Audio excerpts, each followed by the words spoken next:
அனைவருக்கும் நன்றி. கேப்டன் பிரபாகரன் திரைப்படத்தை 35 வருடங்களுக்கு ஏறக்குறைய பிறகு ரீரிலீஸ் செய்வதற்கான இந்த விழாவிற்கு வருகை தந்துள்ள நண்பர்கள் அனைவரையும் வருக வருக வருக என வரவேற்கின்றேன். உண்மையாகவே ஒரு சந்தோஷமான ஒரு பரவசமான நிலை தான் இருக்குது. கேப்டன் பிரபாகரன் படத்தை ரிலீஸ் பண்ணும்போது எங்களுக்கு என்ன ஒரு சந்தோஷம் இருந்ததோ அதே சந்தோஷம், அதே வரவேற்பு உங்கள் எல்லாரையும் பார்க்கும்போது மேடையில் இருக்கிற எல்லாரும் எங்களுடைய நட்புக்கும் விஜயகாந்த் சார் மேலே வச்சுருக்க அன்புக்கும் இந்த நிகழ்ச்சிக்கு வருகை தந்திருக்காங்க. அவர்கள் எல்லாரையும் வருக வருக என வரவேற்கின்றேன்.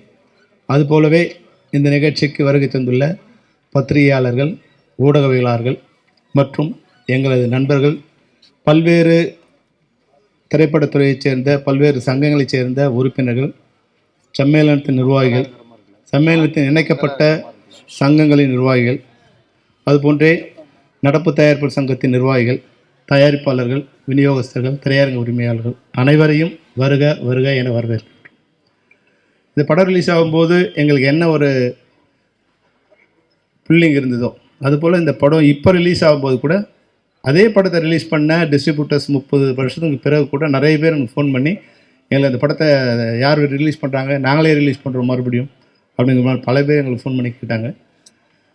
அதுபோல் திரையரங்கத்திலேருந்து சார் படம் ரிலீஸ் பண்ணும்போது நீங்கள் படத்தை ரிலீஸ் பண்ணோம், நீங்கள் வாங்கன்னு ஏறக்குறைய ஒரு 30-40 தேட்டர்லேருந்து எனக்கு ஃபோன் பண்ணாங்க, நீங்கள் படத்தை ரிலீஸ் பண்ணணும். அப்போது அந்த அளவுக்கு இந்த படத்தை மேலேயும் இது விஜயகாந்த் சார் மூலியம் தமிழகம் எங்கும் ஒரு அன்பு இருக்குங்கிறத நாங்கள் தெரிஞ்சுக்கிட்டோம். அதனால் விஜயகாந்த் சாரோட ரசிகர்களுக்கும் அதுபோன்ற விஜயகாந்த் சாரோட மகன் பிரபாகரன், என்னுடைய சகோதரன் விஜய பிரபாகரனுக்கும் என்னுடைய நன்றி. நீங்கள் வருகை தந்ததுக்கும் நீங்கள் எனக்கு ரொம்ப சந்தோஷம். என்னன்னா விஜய் பிரபாகரனும் அப்புவும் நான் படம் பண்ணும்போது சின்ன குழந்தைங்க 2 பேரும். இன்றைக்கி நான் படம் பண்ணும்போது தான் பிரபாகரன் பிறக்கிறார். நாங்கள் கிளைமேக்ஸ் ஷூட் எடுத்துகிட்டு இருக்கும்போது ஜனவரி 14 படத்தை ரிலீஸ் பண்ணணுன்னு பிளான் பண்ணி டே அண்ட் நைட் ஷூட் பண்ணிகிட்ருக்கோம். அங்கே டிசம்பர் 10 சாலக்குடியில் ஷூட்டிங் முடியுது. டிசம்பர் 12 மறுபடியும் ஒரு நாள் கேப் விட்டு சென்னையில் செட்டு போட்டு அதனுடைய அந்த கிளைமேக்ஸ் ஃபைட்டர் எடுத்துக்கிட்டு இருக்கோம். அப்போது விஜயகாந்த் சார் சொல்கிறாரு, செல்வமணி ஜனவரி 14 நம்ம படம் ரிலீஸு, டிசம்பர் 14 எனக்கு பையன் டேட் கொடுத்துருக்காங்கன்னு. ஆனால் நாங்கள் ஷூட்டிங் பண்ணிகிட்டு இருக்கும்போது டிசம்பர் 13 மிட் நைட் தகவல் வருது, அம்மாவுக்கு ரொம்ப பிரசவ ஸ்டார்ட் ஆகிடுச்சு 13 நைட்டு. நான் சொன்னேன், சார் என்ன பண்ணலான்னு. இல்லை அவங்க போய் அட்மிட் பண்ணிட்டோம், நான் அப்புறம் போய்க்கிறேன்னாரு. நைட்டு 2 மணிக்கு தகவல் சொன்னாங்க. ஆனால் அவர் 5 மணிக்கு ஷூட்டிங் முடிச்சுட்டு தான் போய் ஷூட்டிங் வாங்க பையனை பார்த்துட்டு, பையன் நைட்டு தான் பிறந்தாங்க, 4 மணிக்கோ 4:30 மணிக்கோ நினைக்கிறேன். விடிய காலை போய் பார்த்துட்டு மறுபடியும் குளிச்சுட்டு மறுபடியும் 7 மணிக்கெலாம் ஷூட்டிங் வந்துட்டார். ஏன்னா படத்தை நாங்கள் ரிலீஸ் பண்ணோம், ஜனவரி 14 ரிலீஸ் பண்ணோம். அந்த அன்னைக்கு படம் ரிலீஸுக்கு பிறந்த பிரபாகரன் ரீரிலீஸுக்கு இந்த படத்தை சிறப்பு விருந்தினர் வந்திருக்காருங்கிறது ரொம்ப ரொம்ப சந்தோஷமான விஷயம். அது மாதிரி அபுவும் எங்களுக்கு ஒரு சின்ன குழந்தை தான். அவங்க அப்போவே சொல்லுவார் ராவுத்தர், அங்கிள் கூட போடா, நீ அங்கிள் கூடவே இருக்கணும் அப்படின்னு சின்ன குழந்தைங்கிட்ட என் கூட அனுப்பிச்சிட்ருப்பார். ஆனால் அபு இன்றைக்கி இந்த படத்தோட ரீரிலீஸுக்கு தயாரிப்பாளராக இந்த மேடையில் உட்காந்துருக்காரு. அது மாதிரி பல்வேறு அம்மா கிரேஷன் சிவா சார் அப்போ எங்கள் படத்தோட தயாரிப்பாளர். இன்னொரு படம் இப்போ அவங்க தையல்காரர் ஷூட்டிங் நடந்துகிட்ருக்கு நினைக்கிறேன். பார்த்திபன் படம் என்ன சார்? பார்த்திபன் படம் தாலாட்டு பாடவா படத்தோட ஷூட்டிங் நடந்துகிட்ருக்கு. எங்கள் கேப்டன் படத்தோட ஷூட்டிங் நடந்துகிட்ருக்கு. 40 வருஷம் கழிச்சும் நாங்கள் நண்பர்களாக இந்த மேடையில் உட்காந்துருக்கோம். பல்வேறு ஏற்ற இறக்கங்களை பார்த்துருக்கோம். இந்த மேடையில் இருக்கிற எல்லாருமே என்னோட ஏதோ ஒரு வகையில் நட்பாகவும் இல்லை சகோதரத்துவம் பழகியிருக்காங்க. உங்கள் அனைவருக்கும் என்னுடைய நன்றியை தெரிவிச்சுக்கிறேன் சார். ரொம்ப நன்றி. ஏன்னா விழா கொஞ்சம் இந்த இன்றைக்கி ரொம்ப என்ன டிராஃபிக்னு தெரியல, எல்லாருமே உள்ளே வரதுக்கு கொஞ்சம் சிரமம் ஆயிடுச்சு. அதனால் கொஞ்சம் ஆரம்பிக்க லேட் ஆகிடுச்சு. அதனால் என்னுடைய உரையை சிறிதாக முடிச்சுக்கிறேன். நம்முடைய இந்த படத்தை பற்றி என்னுடைய நண்பர்கள் அதிகமாக பேசுவாங்க. ஏன்னா படம் நான் பேச வேண்டியதில்லை, படம் 30 வருஷம் கழிச்சும் பேசியிருக்கு. அந்த படத்தோட இயக்குனருங்கிற வகையில் எனக்கு எப்பவுமே சந்தோஷம்தான். அந்த சந்தோஷத்தோடு மற்றவர்களை பேச அழைக்கிறேன். நன்றி, வணக்கம். விருந்தினர்கள் வாழ்த்துறை வழங்க இருக்கிறார்கள். அதில் முதலாவதாக வர இருப்பவர் இயக்கிய சட்டம் ஒரு இருட்டறை என்ற திரைப்படத்தின் மூலம் வெளிச்சத்துக்கு வந்தவர் நமது கேப்டன் விஜயகாந்த் அவர்கள். அதன் பிறகு அந்த படத்தை பன்மொழிகளில் இயக்கி வெற்றி படமாக தந்துவிட்டு மீண்டும் தமிழில் திரைப்படத்தை இயக்க அந்த இயக்குனர் வரும்போது வாய்ப்பே சரியாக அமையவில்லை. அதனால் மதுரைக்கே கிளம்பி விடலாம் என்று கேப்டன் அவர்கள் முடிவு செய்த போது மீண்டும் இவர் இயக்கத்தில் சாட்சி என்ற திரைப்படத்தில் கேப்டன் அவர்களை வைத்து இயக்கினார். அந்த படம் மிகப்பெரிய வெற்றி படமாக அமைந்தது. அதனால் கேப்டன் அவர்கள் தமிழ் சினிமாவில் கதாநாயகனாக நிலைத்து நிற்க அஸ்திவாரமாக அமைந்தது. இந்த இயக்குனரின் இயக்கத்தில் தான் கேப்டன் விஜயகாந்த் அவர்கள் அதிக படங்களில் நடித்தார். சுமார் 18 திரைப்படங்கள். அரசியலில் சமூகத்தில் ஏற்படும் அவலங்களை அநீதிகளை எதிர்த்து நீதிக்காக மக்களுக்காக போராடும் புரட்சிகரமான கதாநாயகனாக நடித்து பெயரும் புகழும் பெற்றார். பின்னாளில் அரசியலுக்கு கேப்டன் விஜயகாந்த் அவர்கள் வருவதற்கு ஆரம்ப காலத்தில் இந்த திரைப்படங்கள் மிகவும் பேசப்பட்டது, உதவிகரமாக அமைந்தது. புரட்சி கலைஞர் என்ற பெயரும் அமைந்தது. அந்த இயக்குனரும் புரட்சி இயக்குனர் என்று அழைக்கப்பட்டார். போற்றுதலுக்குரிய சாதனையாளர், முன்னாள் தமிழ் திரைப்பட தயாரிப்பாளர்கள் சங்கத்தின் தலைவர், தமிழ்நாடு திரைப்பட இயக்குனர்கள் சங்கத்தின் தலைவர், இயக்குனர், தயாரிப்பாளர், நடிகர் திரு S.A. சந்திரசேகரன் அவர்களை வாழ்த்துரை வழங்க அன்போடு வரவேற்கிறோம். நடிகர் சிங்கம்புலி அவர்களை மேடைக்கு வருமாறு அன்புடன் அழைக்கிறோம்.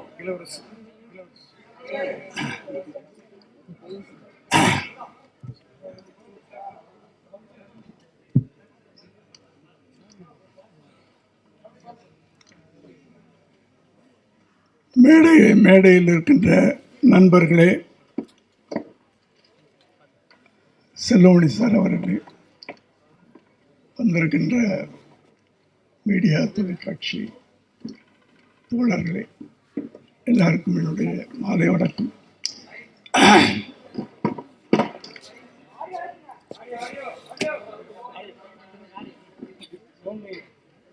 கேக்குதா? அப்போ இல்லை, என் குரலை சாயந்தரம் ஆனால் அப்படிதான் ஆகிடும். கேப்டன் பிரபாகரன், அதாவது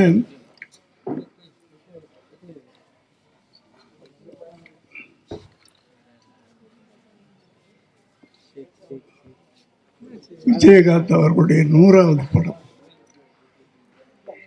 பொதுவா நடிகர்களுக்கு இந்த 100வது படம் ரொம்ப ரிஸ்கா இருக்கும். சிலருக்கு அமையாது சரியா. ஆனால் விஜயகாந்த் அவர்களுக்கு ஒரு மிகப்பெரிய வெற்றி படமாக அமைஞ்சது. அதாவது ஒவ்வொரு நடிகனுக்கும் ஒரு ஆரம்பம், ஒரு படிக்கட்டா இருக்கும். இந்த படம் அடுத்த கட்டத்துக்கு அவர் தூக்கிட்டு போகும், இந்த படம் அடுத்த கட்டத்துக்கு தூக்கிட்டு போகும். அப்படி அமைஞ்சதுதான் முதல்ல சட்டபூர்வரை, அப்புறம் சாட்சி அவரை நிலைநிறுத்திச்சு. அதுக்கு பிறகு வந்த இயக்குனர்கள்ல சில படங்கள் அடுத்த கட்டத்துக்கு அப்படியே தூக்கிட்டு போச்சு. இந்த படத்துல தான் கேப்டன் அப்படின்னு இன்னைக்கு வரைக்கும் அவர் பேரே மாறி போச்சு. அது இந்த படத்து மூலமாக தான். ஜென்ரலாக நான் விஜயகாந்த் நடித்து மற்றவங்க டைரக்ட் பண்ணுற படத்தை நான் ஒரு முறை தான் பார்ப்பேன் நான். ஆனால் இந்த படத்தை 3 தடவை பார்த்துருக்கேன். அப்படியாப்பட்ட ஒரு மேக்கிங். இதில் வசனங்கள் லியாகத்தலிகா மேடையில் இருக்காங்களா இல்லையான்னு தெரியல, ரொம்ப நல்லா இருக்கும். ரொம்ப யதார்த்தமாக, அதே நேரத்தில் பவர்ஃபுல்லாக இருக்கும். அடுத்து பாடல்கள் எடுத்துக்கிட்டிங்கன்னா அத்தனை பாடல்களும் விட்டு சார் இந்த படத்தில். அப்படி கமர்ஷியலான ஒரு படத்தை அதான் இயக்குனர்கள் ஒரு நடிகரை தூக்கிட்டே போவாங்க நல்ல இயக்குனர்கள் கிடைக்கும்போது. அப்படி விஜயகாந்த் கிடைத்த ஒரு நல்ல பெரிய ஒரு மறக்க முடியாத இயக்குனர்கள் ஒருத்தர் செல்வமணி சார். அந்த அந்த 87 அந்த 90 இந்த ஒரு 3-4 வருஷங்கள் ஒரு தமிழ் சினிமாவில் ஒரு ட்ரெண்டு. டிஎஃப்டி டைரக்டர்ஸ்லாம் உள்ளே வந்தாங்க, பயங்கரமான சக்ஸஸ்லாம் கொடுத்தாங்க. ஆனால் என்னென்னா தயாரிப்பாளர்கள்லாம் பயந்துட்டாங்க அவங்க வைக்கிற செலவுகளை எல்லாம் பார்த்துட்டு. ஆனால் டிஎஃப்டி படிச்சுட்டு தயாரிப்பாளருக்கு ஒரு நல்ல லாபத்தை கொடுத்த இயக்குனர் அப்படின்னு நம்ம சொல்லணும்னா, ஏன்னா மற்றவங்களாம் இட்டு கொடுத்தாங்க, நான் இல்லைன்னு சொல்ல. ஆனால் ப்ரொடியூசர்கள்லாம் எப்படி அப்படின்றது ஒரு கேள்விக்குறியாக இருந்துச்சு. அப்போது அந்த டிஎஃப்டி டைரக்டர் மேலேயே ஒரு பயம் வர ஆரம்பிச்சிருச்சு ப்ரொடியூசர்ஸ்க்கெலாம். அந்த காலகட்டத்தில் 2 இயக்குநர்களும் எனக்கு தெரிஞ்சு, உதயகுமார் சார் அவரும் டிஎஃப்டி ஸ்டூடெண்ட். ஆனால் ஒரு ஒரு ஒரு நாளில் இத்தனை நாளில் நான் படம் எடுத்துருவேன், என்னுடைய ப்ரொடியூசர் லாபம் சம்பாதிக்கணும் அப்படின்னு. அதே நேரத்தில் பிரம்மாண்டம், அந்த பிரம்மாண்டத்தை விட மாட்டாங்க டிஎஃப்டி ஸ்டூடெண்ட்ஸ். அடுத்தது செல்வமணி சார், அவருடைய அத்தனை படங்களும் அந்த காலகட்டத்தில் அத்தனை படங்களும் தயாரிப்பாளர்களுக்கு லாபத்தை கொடுத்த படம். அப்படியாப்பட்ட ஒரு நல்ல படம் திரும்ப ரிலீஸ் ஆகுது. நிச்சயமாக இது முதல்ல நான் எப்படி ஓடிச்சோ அதே மாதிரி திரும்ப ஓடணும் எனக்கு நம்பிக்கை இருக்கிறது. இந்த நேரத்தில் நான் விஜயை பற்றி பேசாமல் போனேன். விஜய்னா விஜயகாந்த் பற்றி பேசாமல் போனால் நல்லா இருக்காது.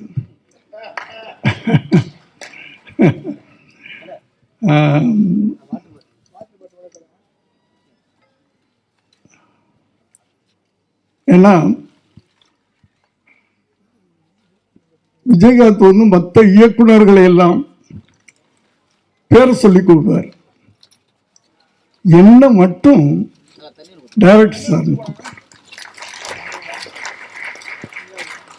அதாவது அது வந்து அந்த மரியாதை, நன்றி. அதாவது நன்றி நன்றி அப்படின்னா என்ன அர்த்தம் அப்படின்னா விஜயகாந்த்.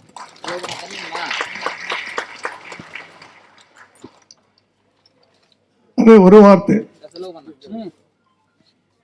மனிதம் அப்படின்னா அதுக்கு என்ன அர்த்தம்னா விஜயகாந்த்.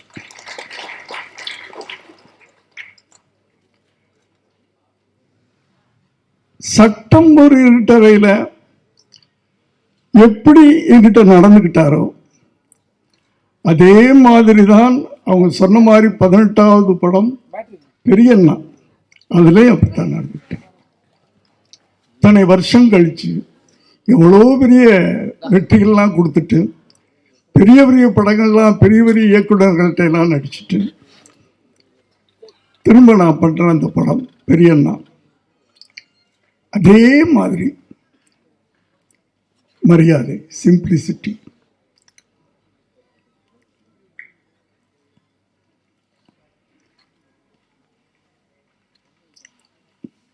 நன்றி அப்படின்றது வந்து சாதாரணமான நன்றி இல்லை சார். நான் வந்து பல மேடைகளில் சொன்ன ஒரு விஷயம் திருப்பி நான் சொல்லணும். எங்கே ஏன்னா என் வாழ்நாள் பூரா சொல்லிக்கிட்டு இருப்பேன் நான்.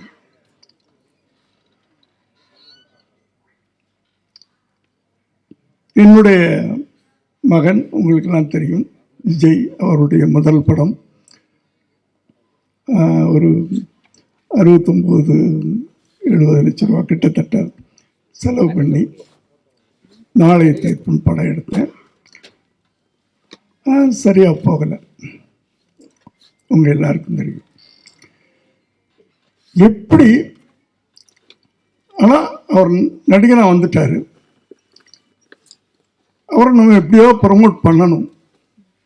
அதுக்கு என்ன பண்ணலான்னு யோசனை பண்ணப்போ, சரி ஒரு பெரிய நடிகரோடு நடிக்க வைப்பாமே அப்படின்னு பிளான் பண்ணேன். ஆனால் எந்த பெரிய நடிகரும் ஒத்துக்கல. சரி ஒரு மாதிரி அதில் வேற அவ்வளோ போட்ட படமெல்லாம் போயிடுச்சு. நான் ஒரு டல்லாக அப்படியே இருக்கிறேன்.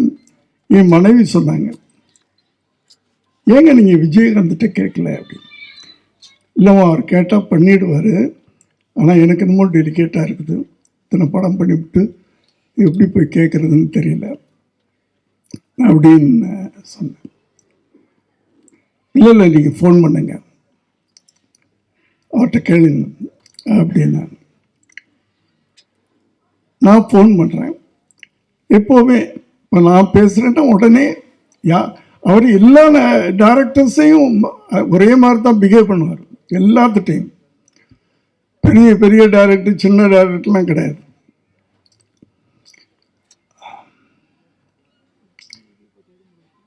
நான் ஃபோன் பண்ணி விஜய் வீட்டில் இருக்கேம்மா அப்படி. ஆமாம் சார், இன்னைக்கு ஷூட்டிங்கில் சார், மத்தியானம் தான் சார் 2 மணிக்கு. நான் ஒரு 5 நிமிஷத்தில் வரட்டுமா அப்படின்னு கேட்டேன். என்ன சார் விஷயம்? இல்லை ஒரு சின்ன உதவி, அதுக்காக நான் வர்றேன் அப்படின்னு சொன்னேன். வர்றேன்னு சொல்லிட்டு குளிக்க போயிட்டேன்.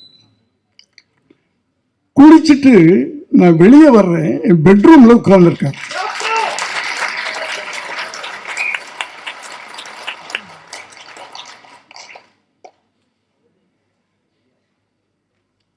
என்ன விஜய் அப்படின்னு. நீங்கள் எதுக்கு சார் வரணும்? நீங்கள் பேசும்போது ஒரு உதவின்னு கேட்ட மாதிரி எனக்கு காதல் விழுந்துச்சு. உதவி கேட்டு நீங்கள் என் வீட்டுக்கு வரக்கூடாது சார்.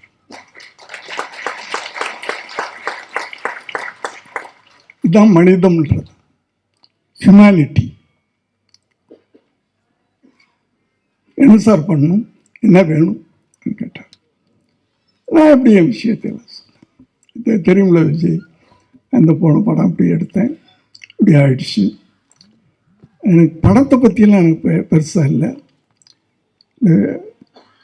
விஜய் என்னுடைய அவனை நான் எப்படியாவது கொண்டாடணும், அவரை நான் எப்படியாவது கொண்டாடணும். அதுக்கு இப்படி ஒரு ஐடியா இருக்குது எனக்கு. நான் ஒரு சின்னதாக ஒரு லைன் மைண்டில் வச்சேன். அது உங்களோட விஜய் நடித்தான், உங்களுக்கு தம்பி, அதுவும் விஜயகாந்துடைய தம்பி அப்படின்ற ஒரு கதாபாத்திரத்தில் அவர் நடித்தார்னா, ஏன்னா அப்போ விஜயகாந்த் பட்டி தொட்டிலாம் உள்ளுக்குள்ளே போயிருக்க அந்த காலகட்டங்கள்.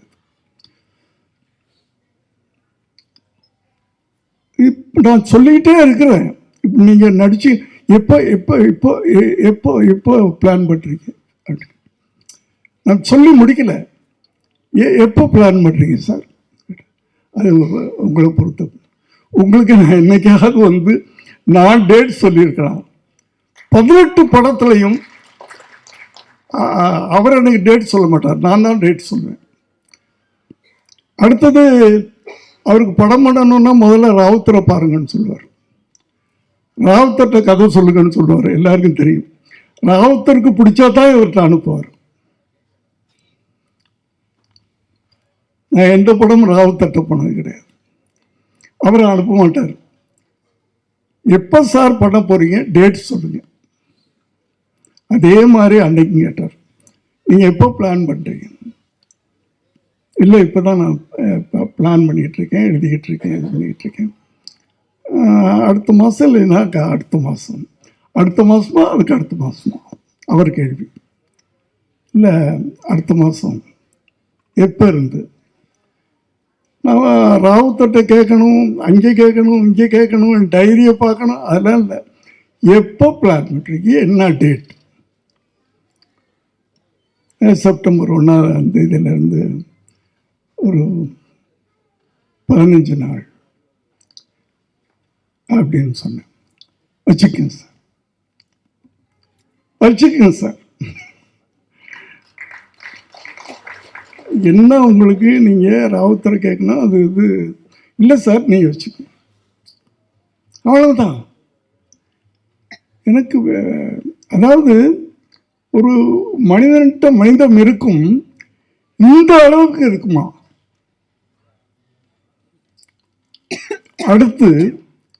அடுத்த நாளே 1,00,000 ரூபா எடுத்துட்டு வீட்டுக்கு போகிறேன். காலையில் அவர் ஷூட்டிங் கிளப்புறதுக்கு முன்னாடி ஒரு கவரில் போட்டுக்கிட்டு போய் நுழைஞ்சு, விஜய் என்ன சார் இது? இல்லை, ஒரு அட்வான்ஸ். இந்த படம் நான் பணம் வாங்க மாட்டேன் சார், தயவு பண்ணி. நான் உங்களுக்கு உதவின்னு கேட்டீங்க, நான் படம் பண்ணுறேன், அவ்வளோதான். நீங்கள் எதுவுமே பேசக்கூடாது, நீங்கள் போங்க. அந்த டேட்டுக்கு நான் வருவேன். பொள்ளாச்சியில் ஷூட்டிங். அப்போல்லாம் பொள்ளாச்சி வந்து இன்னொரு ஸ்டுடியோ மாதிரி இருந்த காலகட்டங்கள். 15 நாள்ன்றது இன்னும் 2 நாள் எக்ஸ்டெண்ட் ஆகுது. 17 நாள் ஷூட்டிங் முடிச்சுட்டு போயிட்டார். அதில் அந்த படத்தில் இன்னொரு பெரிய, நீங்கள்லாம் பார்த்துருக்க மாட்டீங்க இந்த ஜென்ரேஷன்லாம், செந்தூர பாண்டி. அதில் விஜயகாந்த் வந்து ஒரு பெரிய ஆக்ஷன் ஹீரோவாக உருவாயிட்டார். நான் பார்த்தீங்கன்னா ஜென்ரலாகவே எனக்கு வந்து இந்த தப்பு நடந்தால் கோபம் வரும். ரோட்டில் போய் நானே வந்து ஏன்டா இப்படி பண்ணுறீங்கன்னு சொல்லிட்டு அவங்களுக்கு தீர்த்து வைப்பேன், இல்லைன்னா அடி வாங்கிட்டு வர்றேன். ஏதோ ஒன்று நடக்கும். அது அரசியலில் தப்பு நடந்தாலும் கோபம் வரும், சமுதாயத்தில் தப்பு நடந்தாலும் கோபம் வரும்.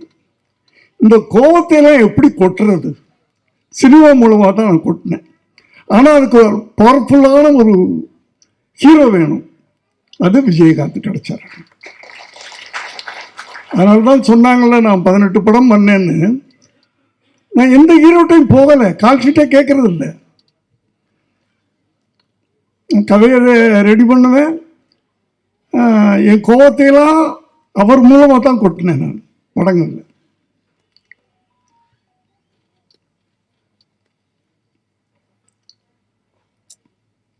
அப்படி நான் இப்படி அந்த செந்தூர பாண்டி படம் முடிஞ்சு டப்பு டப்பு டப்புன்னு வியாபாரம் ஆச்சு. எனக்கு ஒரு பெரிய லாபம் வந்துச்சு.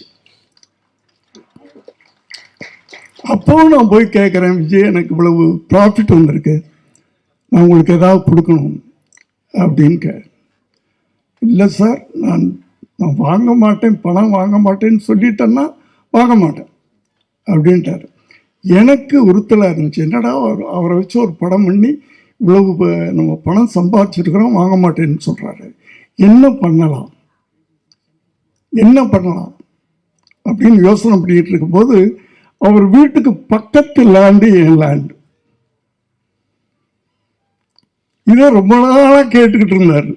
அவர் இல்லை, அவர்கிட்ட இருக்கிறவங்களாம், சார் எங்கள் கொடுத்தா நாங்கள் எக்ஸ்டெண்ட் பண்ணிக்கிறோம் சார் அப்படின்னு கேட்டுக்கிட்டு இருந்தாங்களா. ஏப்பா, விஜய் வீட்டு பக்கத்தில் நான் இருக்கக்கூடாதுப்பா, நான் இங்கே வீடு கட்டலான்னு நினச்சிக்கிட்டு இருக்கேன், கொடுக்க மாட்டேன்னு சொல்லிட்டு இருக்கேன். ஆனால் இப்போ என்ன பண்ணேன்னா, அவர் பணம் வாங்க மாட்டேன்னு சொல்லிட்டாரா, நான் நேராக ரிஜிஸ்டர் ஆஃபீஸ். அப்போல்லாம் வந்து விற்கிறவங்க மட்டும் ரிஜிஸ்டர் ஆஃபீஸ் போனால் போதும், வாங்குறவங்க போக வேண்டிய தேவையில்லை. அவர் பேரில் ரிஜிஸ்டர் பண்ணி பத்திரத்தை கொண்டு போய் கொடுத்துட்டேன்.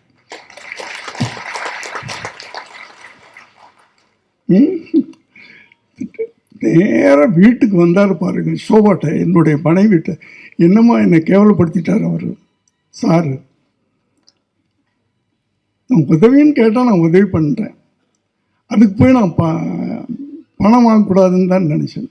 நானும் சொன்னேன், பணம் கொடுக்கலையே, நான் பணமாக கொடுக்கல, அவனுக்கு பணம் கொடுத்தா தானே. இப்படி ஒரு, அது நட்புலாம் கிடையாது எனக்கு. அவர் ஃப்ரெண்ட்ஸுன்னு சொல்லிக்க முடியாது, அதையும் தாண்ட ஒரு உறவு எங்களுக்கு.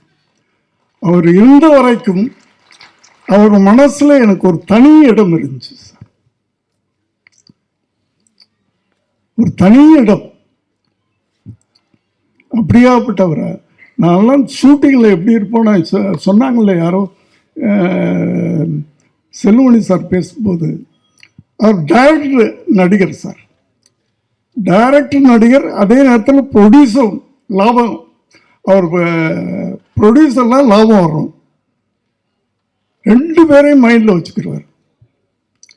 அவர் படங்களுக்கு ப்ரொடக்ஷன் மேனேஜர் தேவையில்லை, அவர் தான் கரெக்டாக வருவார், அவரே கமாண்ட் பண்ணுவார், அவரே மற்றவங்களை வேலை வாங்குவார். ஒரு நாள் ஏதோ ஒரு படம் என்னுடைய ஷூட்டிங்கு, ஃபைட் சீனில் நான் சிச்சுவேஷன் சொல்லிவிட்டு, அது நைட் எஃபெக்டில் நான் இருக்க மாட்டேன். எப்போவுமே நைட் ஷூட்டிங்கில் ஃபைட்லேயே இருக்க மாட்டேன். ஃபைட் மாஸ்டர்கிட்ட சிச்சுவேஷன் சொல்லிவிட்டு, விஜய் நீ பார்த்துக்குமா அப்படின்னா, ஃபைட்டுக்கு அவருக்கு தான் தெரியுமே,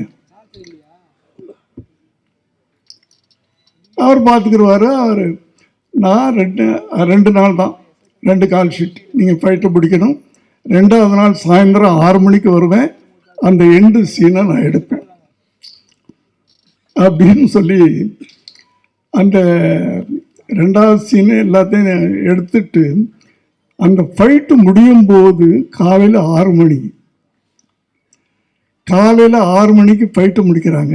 ஏன்னா 2 நாளில் முடிக்கணும்னு சொல்லிவிட்டு 2வது நாள் கொஞ்சம் ஜாஸ்தியாகுது, சாருக்கு தெரியாமல் நைட் ஃபுல்லாக போகலாம் அப்படின்றாங்க. ஆனால் எனக்கு ஃபோன் வந்துக்கிட்டு இருக்கு, நைட்டு எக்ஸ்டெண்ட் பண்ணுறாங்க. ஓகே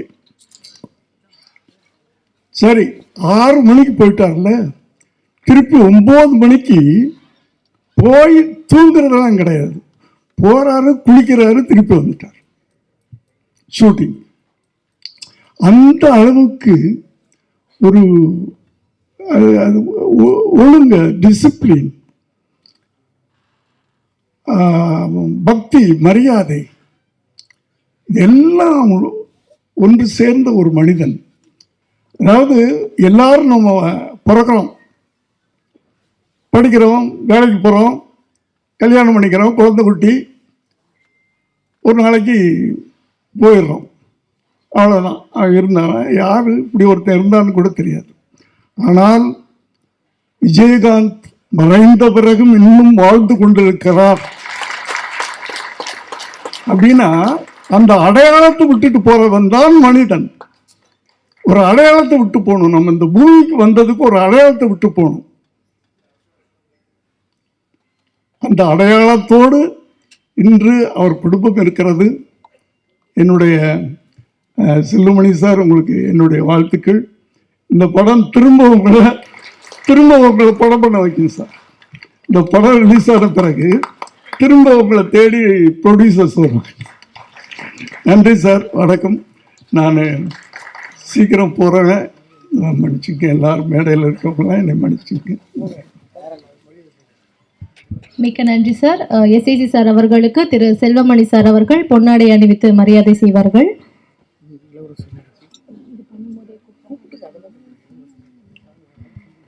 பெப்சி செயலாளர் திரு சுவாமிநாதன் சார் அவர்களை மேடைக்கு வருமாறு அழைக்கிறோம். பெப்சி பொருளாளர் திரு செந்தில்குமார் அவர்களை மேடைக்கு வருமாறு அழைக்கிறோம். நடிகர் திரு இளவரசு அவர்களை மேடைக்கு வருமாறு அன்புடன் அழைக்கிறோம்.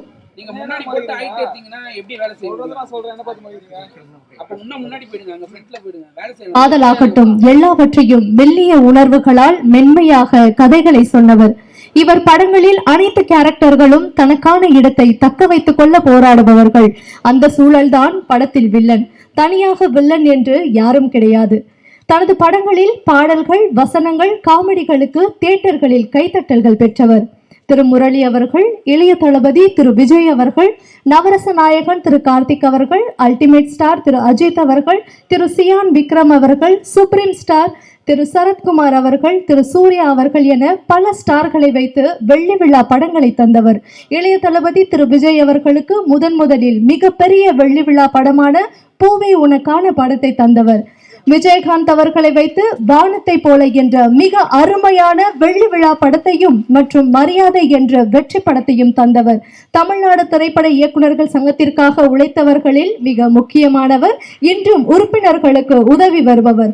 வானத்தை போல மனம் படைத்தவர். எழுத்தாளர், இயக்குனர், தமிழ்நாடு திரைப்பட இயக்குநர்கள் சங்க கௌரவ ஆலோசகர் திரு விக்ரமன் அவர்களை பேசுமாறு அன்புடன் அழைக்கிறோம்.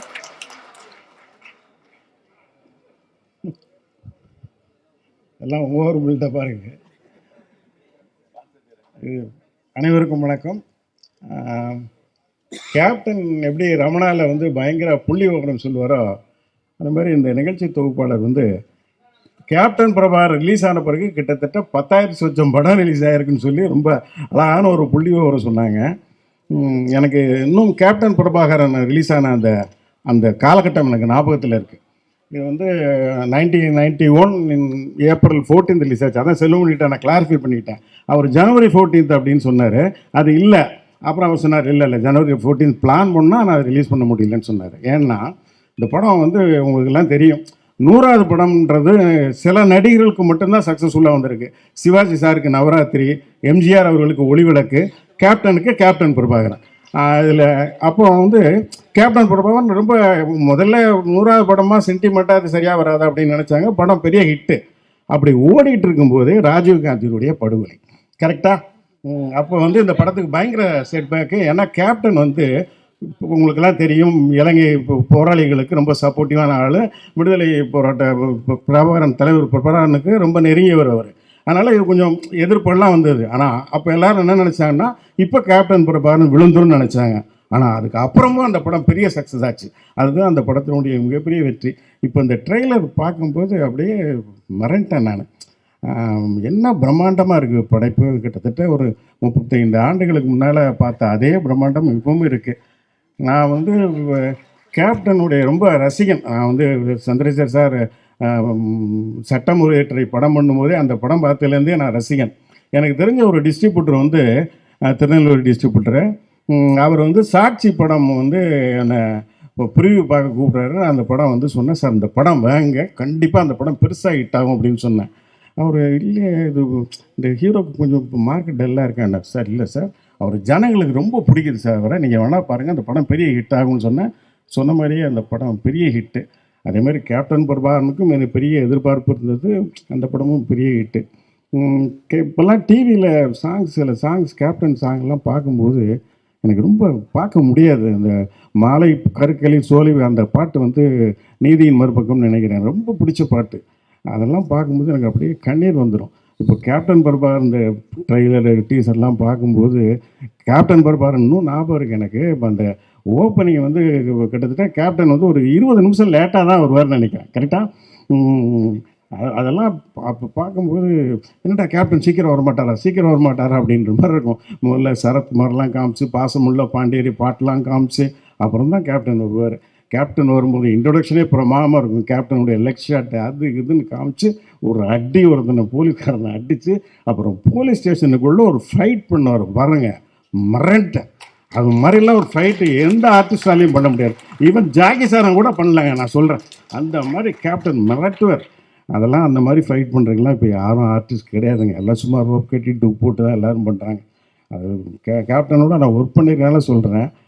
எனக்கெல்லாம் வந்து ரொம்ப பொறாமையாக இருக்குது. கேப்டன் வச்சு இவ்வளோ அழகாக ஒரு படம் பண்ணியிருக்காரு, நம்ம அப்படி பண்ண தவறிட்டோமே, நம்ம சும்மா கேப்டனுக்கு ஒரு மஞ்சள் பையும் கூடையும் கொடுத்துட்டோமே அப்படின்னு சொல்லி ரொம்ப எனக்கே ஒரு அடிக்கடி ஒரு காம்ப்ளெக்ஸ் வரும். இருந்தாலும் நான் மரியாதையில் ஒரு சின்ன ஒரு மரியாதை செலுத்தினேன் அவருக்காக. அந்த படமே அவருக்காக தான் பண்ணேன். சிவா சாருக்கு தெரியும். அந்த படத்தில் அவருக்காக ஒரு அழகான ஓப்பனிங் வச்சேன். நீங்கள் பலர் மரியாதை படம் பார்த்துருப்பீங்களான்னு எனக்கு தெரியாது. ஒரு சின்ன குழந்தை கொஞ்சம் உயரமான ஒரு இடத்துல சூரியனையே பார்த்துட்டு இருக்கும். அப்போ அவங்க அம்மா வாசல் தெளிச்சிட்டு இருப்பாங்க அதிகாலையில். அந்த குழந்தைய பார்ப்பாங்க. அந்த குழந்தை அப்படியே சூரியனையே பார்த்துட்டு இருக்கும். அப்போ இந்த அம்மாவுக்கு ஒரு ஷாட், அந்த குழந்தைக்கு ஒரு ஷாட்டு, அந்த சூரியனுக்கு ஒரு ஷாட்டு. என்னடா இது, நானும் அப்போ இருந்து பார்த்துக்கிட்டே இருக்கேன், அந்த சூரியனையே பார்த்துட்டு இருக்கிய அப்படின்னு சொல்லி அந்த அம்மா கேட்கும். அந்த குழந்தை அந்த ஒரு 5 வயசு பையன் அப்படி பார்த்துட்டு, இல்லைம்மா அந்த சூரியனுக்கு மீசை வச்சா எப்படி இருக்குன்னு பார்த்தேன் அப்படின்னு. இது என்னடா கேள்வி, நம்ம ஐயா மாதிரி இருக்குண்டா அப்படின்னு சொல்லி அந்த அம்மா சொல்லுவாங்க. உடனே அந்த சூரியனுக்கு அப்படியே ஒரு ஜூம் போச்சுன்னா அந்த சூரியனில் ஒரு மீசை வரும், ஒரு மூக்கு வரும், ஒரு உதடு வரும், அப்படியே ஒரு ஃபேஸ் வந்தால் கேப்டனுடைய ஃபேஸு. கேப்டன் அப்படியே ஸ்லோ மோஷனில் நடந்து வருவார். அங்கே புரட்சி கலைஞரின் அப்படின்னு சொல்லி மரியாதைன்னு போட்டிருப்போம். என்னால் முடிஞ்ச ஒரு சின்ன மரியாதை கேப்டனுக்கு, அவ்வளோதான். மறுபடியும் கேப்டன் வச்சு படம் பண்ணணும்னு நினச்சா அந்த வாய்ப்பு கிடைக்கல. கேப்டன் அரசியலே தீவிரமாயிட்டார். நம்ம கேப்டனுக்கு செய்ய வேண்டிய மரியாதை வந்து நிச்சயமாக அவருடைய மகன் விஜய பிரபாகரனுக்கு அரசியல்லையும் சண்முக பாண்டியனுக்கு சினிமாலையும் செலுத்தி அவங்கள மிகப்பெரிய உயரத்துக்கு கொண்டு செல்லணும்னு சொல்லி இந்த படம் முதல்ல எப்படி வெற்றி பெற்றதோ அதே மாதிரி ரீரிலீஸ்லேயும் மிகப்பெரிய வெற்றி பெறும். என்னுடைய வாழ்த்துக்கள். நன்றி. Thank you sir. அவர்களின் நம்பிக்கைக்கு உரியவர், அவர்களுடன் இணைந்து பயணித்தவர், படங்களையும் தயாரித்தவர், பல வெற்றி படங்களின் தயாரிப்பாளர், இன்று நடப்பு தயாரிப்பாளர்கள் சங்கத்தின் செயலாளர். சினிமாவில் இவர் இல்லாத நிகழ்வுகளே இல்லை. பிரம்மாண்டமான படைப்பான கேப்டன் பிரபாகரனில் இவரது பங்களிப்பும் உண்டு. அம்மா கிரியேஷன்ஸ் டி. சிவா அவர்களை வாழ்த்துரை வழங்க அன்புடன் அழைக்கிறோம். அனைவருக்கும் வணக்கம். அகில இந்திய சினிமாவும் உற்று பார்த்த மிகச்சிற சினிமாக்களிலே கேப்டன் பிரபாகரன் முக்கியமான படம். இந்த படத்தின் மூலமாக கேப்டன் என்ற அடைமொழியை தந்து இப்படி ஒரு பிரம்மாண்டமான படத்தை அந்த காலத்தில் யாரும் எடுக்க முடியாத ஒரு பட்ஜெட்டில் படம் எடுத்த எங்களுடைய வழிகாட்டி ஆசான் அண்ணன் ஆசை இப்ராஹிம் ராவத்தர் அவர்களை நான் மொத்த கேப்டன் பிரபாகரன் குழுவின் சார்பாக வணக்கம் தெரிவித்துக் கொள்கிறேன். ஏன்னா இப்ராஹிமன் இல்லைன்னா இந்த மாதிரி இப்படி ஒரு பிரம்மாண்டம் ஒன்று உருவாயிருக்கவே முடியாது. அந்த மாதிரி வந்து கேப்டனுக்காக செலவு பண்ணுறதுல அவருக்கு மேலே யாருமே இல்லை. ஒரு நாள் காலையில் பெஞ்சில் வந்து டீ குடிச்சிட்டு இருக்கும்போது அன்றைக்கி தினத்தந்தி பேப்பரில் தமிழீழம் பிரபாகரனை பற்றி ஒரு நியூஸ் வருது. அதை பார்த்துட்டு படத்துக்கு இனிமேல் கேப்டன் பிரபாகரன் தான் டைட்டில்னு கூப்பிட்டு சொன்னார். அந்த மாதிரி வந்து இந்த கேப்டன்ற அடைமொழி அங்கிருந்து உருவாச்சு. இன்றைக்கி வந்து உலகம் உள்ளளவும் இன்றைக்கி ஒரு கேப்டன் என்ற வார்த்தை அவரால் கொடுக்கப்பட்டது என்பதை இந்த இடத்துல அவருடைய மரியாதைக்காக நினைவு கூறுகிறேன். இந்த படம் வந்து ஒரு செல்லுமணி எப்படி எடுத்தான்னு கேட்டிங்கன்னா, ஒரு ஷோலே படத்தோடைய ஒரு 10% பட்ஜெட்டில் தமிழில் ஒரு ஷோலை எடுத்து கொடுத்தார். அது காரணம் அப்படி ஒரு உழைப்பு, அப்படி ஒரு திட்டமிடுதல் இருந்தது. அந்த மாதிரி கிட்டத்தட்ட 2வது படத்திலேயே இப்படி ஒரு முத்திரையை பற்றி இயக்குனர் அப்படி இருக்கவே முடியாது. அந்த மாதிரி ஒரு மாபெரும் சாதனையை செல்லுமணி செய்த படம். அந்த செல்லுமணி கூட வந்து அப்படியே தோளுக்கு தோல் நின்ற வசனம் லியாகத்-அலி-கான். பிற்காலத்தினுடைய கேப்டனுடைய அனைத்து அரசியல் ஈடுபாடுகளுக்கும் அரசியல் சிந்தனைகளுக்கும் அஸ்திவாரமாக அமைந்தது லியாகத்-அலி-கானுடைய வசனங்கள் என்று சொன்னால் நிச்சயமாக மிகையாகாது. ஏன்னா அப்படி அனல் தெரிக்கும் வசனங்களை கேப்டனுக்காக உருகி எழுதியவர் வந்து லியாகத்-அலி-கான். அவர் இந்த இடத்துல நன்றியோடு நினைவு கூறுகிறேன். அது மாதிரி ஒரு மாபெரும் ஒரு பலதரப்பட்ட ஒரு ஒரு மல்டிபிள் பர்சனாலிட்டியான ஒரு மன்சூர் அலிகானை உருவாக்கி தந்த படம் இந்த கேப்டன் பிரபாகரன். அதை வந்து அவன் மன்சூர் அலிகானை மோல்டு பண்ணி கொண்டுறதுக்கு செல்லுமணி என்ன பாடுபட்டுருக்கான்றது செல்லுமணிக்கு தான் தெரியும். அது மாதிரி அற்புதமான ஒரு திரைப்படம். அது மாதிரி வந்து சிவந்தவன் படத்தில் பட்டத்திராணி பாட்டுக்கு அப்புறம் அதுக்கு இணையாக ஒரு பாடல் போட்டப்பட்டால் அது வந்து ஆட்டமா சிதறாட்டமா பாட்டு தானே. அப்படி ஒரு இசையை கொடுத்த ராஜா சார்.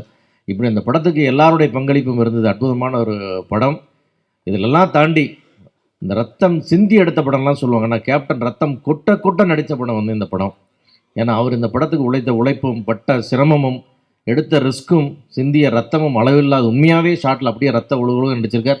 இந்த செல்லுமணி பல மேடைகளில் அப்படியே ரோப்போட கையோட ரத்தம் அப்படியே ரத்தம் சொட்ட ரோப்பில் வருவார். அந்த மாதிரிலாம் அவர் நடித்து இந்த படத்துக்கு வந்து உயிர் கொடுத்துருக்காரு. அது அந்த கேப்டன் பிரபாகரனை இந்த விழாவிலே நம்முடைய பிரபாகரனே வந்து கலந்துக்கிட்டது எனக்கு ரொம்ப சந்தோஷம். தம்பி அபு வந்தது ரொம்ப மகிழ்ச்சி. இந்த கேப்டன் பிரபாகரன் வந்து ஒரு காலத்தை வென்ற படம். அதனால் அது விக்ரமன் சார் சொன்ன மாதிரி ஒருத்தருக்கு ஒரு ஐகானிக் படம்னா இது கேப்டனுக்கு இதுதான் படம். அந்த மாதிரி இப்படி ஒரு படத்தை கொடுத்து ரீரிலீஸ் பண்ணுற இந்த ஸ்பேரோ ஃபிலிம்ஸ் நம்ம டிஸ்ட்ரிபியூட்டர் கார்த்தி அவர்களுக்கும் மற்ற இந்த எல்லாம் வந்து வாழ்த்து நன்றி. இந்த கேப்டன் பிரபாகரன் மீண்டும் ஒரு வசூலில் ரீரிலீஸில் இதுதான் பெஸ்ட்டுன்னு ஒரு சாதனையை படைக்க வேண்டும் என்று வாழ்த்தி விடைபெறுகிறேன். நன்றி, வணக்கம். வாசனுக்கு பிறகு தமிழ் சினிமாவின் பிரம்மாண்டம் யார் என்றால் இவர்தாம் என்று ஊரே சொல்லும். கூலிக்காரன், உழைப்பறிந்து வாழை வழங்குவதில் நல்லவன். சென்னையின் வடக்கு சீமையிலே இவர் பிறந்தாலும் இவருடைய கிழக்கு சீமையை பார் போற்றும். தமிழ் திரைப்படத்துறையில் ஆயிரக்கணக்கான தொழிலாளர்களை, நூற்றுக்கணக்கான தொழில்நுட்ப கலைஞர்களை, பல தயாரிப்பாளர்களை வாடாமல் பாதுகாத்து வாழ வைக்கும் வாடிவாசல் கலைப்புலி எஸ். தானு அவர்களை வாழ்த்துரை வழங்க அன்புடன் அழைக்கிறோம்.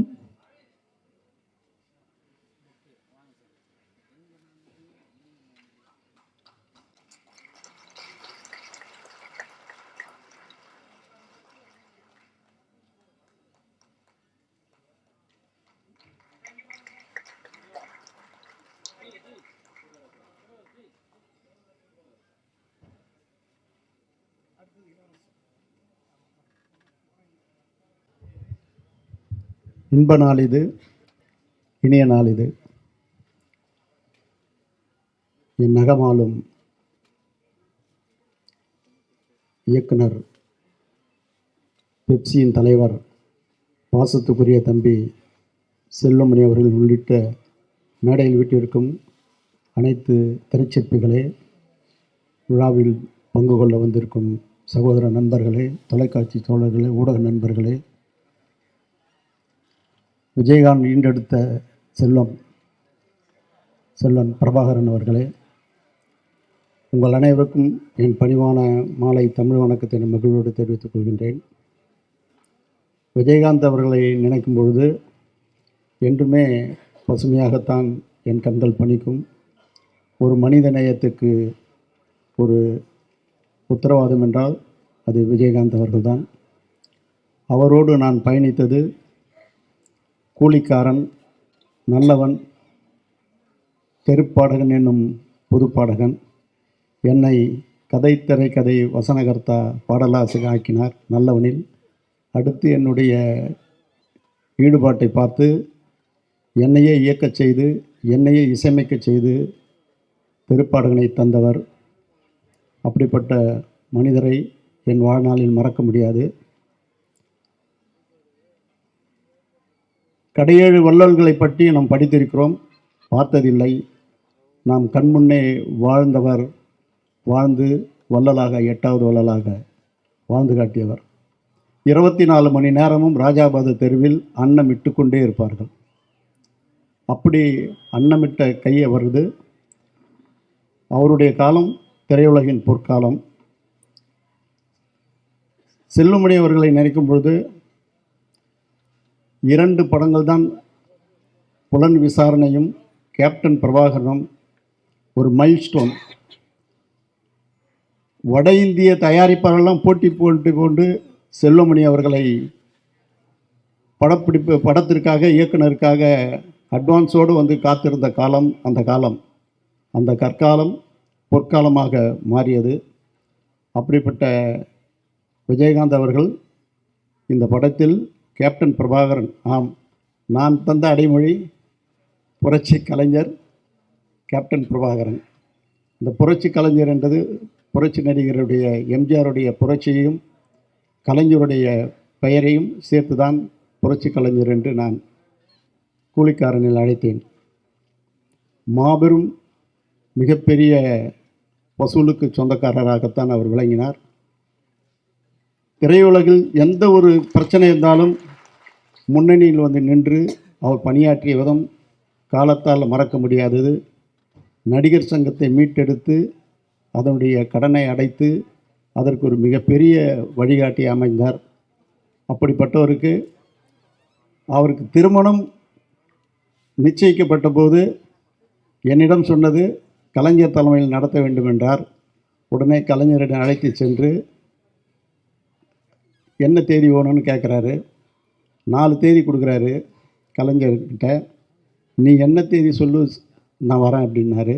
அந்த தேதி தான் நடந்தது. அப்படிப்பட்ட திருமண வைபவம் மதுரையில் அந்த மாதிரி ஒரு முத்தையா மன்றத்தில் அந்த மாதிரி எந்த காலத்திலும் நடக்காது, நடக்கவும் முடியாது. அப்படிப்பட்ட கடல் அலை போல மக்கள் வெள்ளத்தில் அவருடைய திருமணம் நடந்தது. அதை நினைக்கும் பொழுது எங்கள் கண்கள் பனிக்கிறது, நெஞ்சம் நெகிழ்கிறது. அவருடைய செல்வங்கள் அரசியலிலும் சரி, சினிமாவிலும் சரி முன்னேற்ற பாதையில் செல்வார்கள் என்று சொல்லி வாய்ப்பு தெரிவித்து அமைகிறேன். இந்த ஆட்டமா பாட்டமா பாடு மட்டும் ஒரு ட்ரெய்லர் மாதிரி எடுத்திருந்தார். அதான் கேட்டேன், எவ்வளோ டான்ஸஸ்ப்பா அப்படின்னு. 60 டான்ஸர் 600 டான்ஸர் மாதிரி எடுத்திருக்கிறார். எப்படி நைட்டில் அந்த லைட்ஸோடு அவங்க புறப்பட்டு வர்றது, காவல்துறை அதிகாரிகளோட ஒரு ட்ரெய்லர், ஒரு பாட்டு போட்டால் அந்த படத்தை பார்க்கணும்னு சொல்கிற ஒரே ஒரு சூழலில் உருவாக்கிய ஒரு கலைச்சிற்பி தான் தம்பி செல்வமணி அவர்கள். வாழிய வாழிய வாழி என்று வாழ்த்தி விடைபெறுகிறேன். நன்றி, வணக்கம். எப்படி விஜயகாந்துக்கு ஒரு லியாகத் ஊருக்கு ஊர் போய் அவரை பற்றி பறைசாற்றி கூட்டம் போட்டு அவர் புகழை சேர்த்தாரோ, அதுபோல் திரையுலகில் செல்வமணியினுடைய படம் அவருக்கு ஒரு கொடையாக விளங்கும் என்று சொல்லி விடைபெறுகிறேன். நன்றி, வணக்கம். ரம்யா கிருஷ்ணன் மேம் அவர்களை வருக வருக என அன்போடு வரவேற்கிறோம். தற்போது கேப்டன், சிறப்பு விருந்தினர்கள், சிறப்பு அழைப்பாளர்கள் அனைவரும் இணைந்து கேப்டன் பிரபாகரன் படத்தின் இசை தட்டை வெளியிடுகிறார்கள். இந்த தருணத்தில் அரங்கத்தில் இருக்கும் அனைவரும் கரவொலி எழுப்பி கைகளை தட்டுவது மிக சரியானதாக இருக்கும்.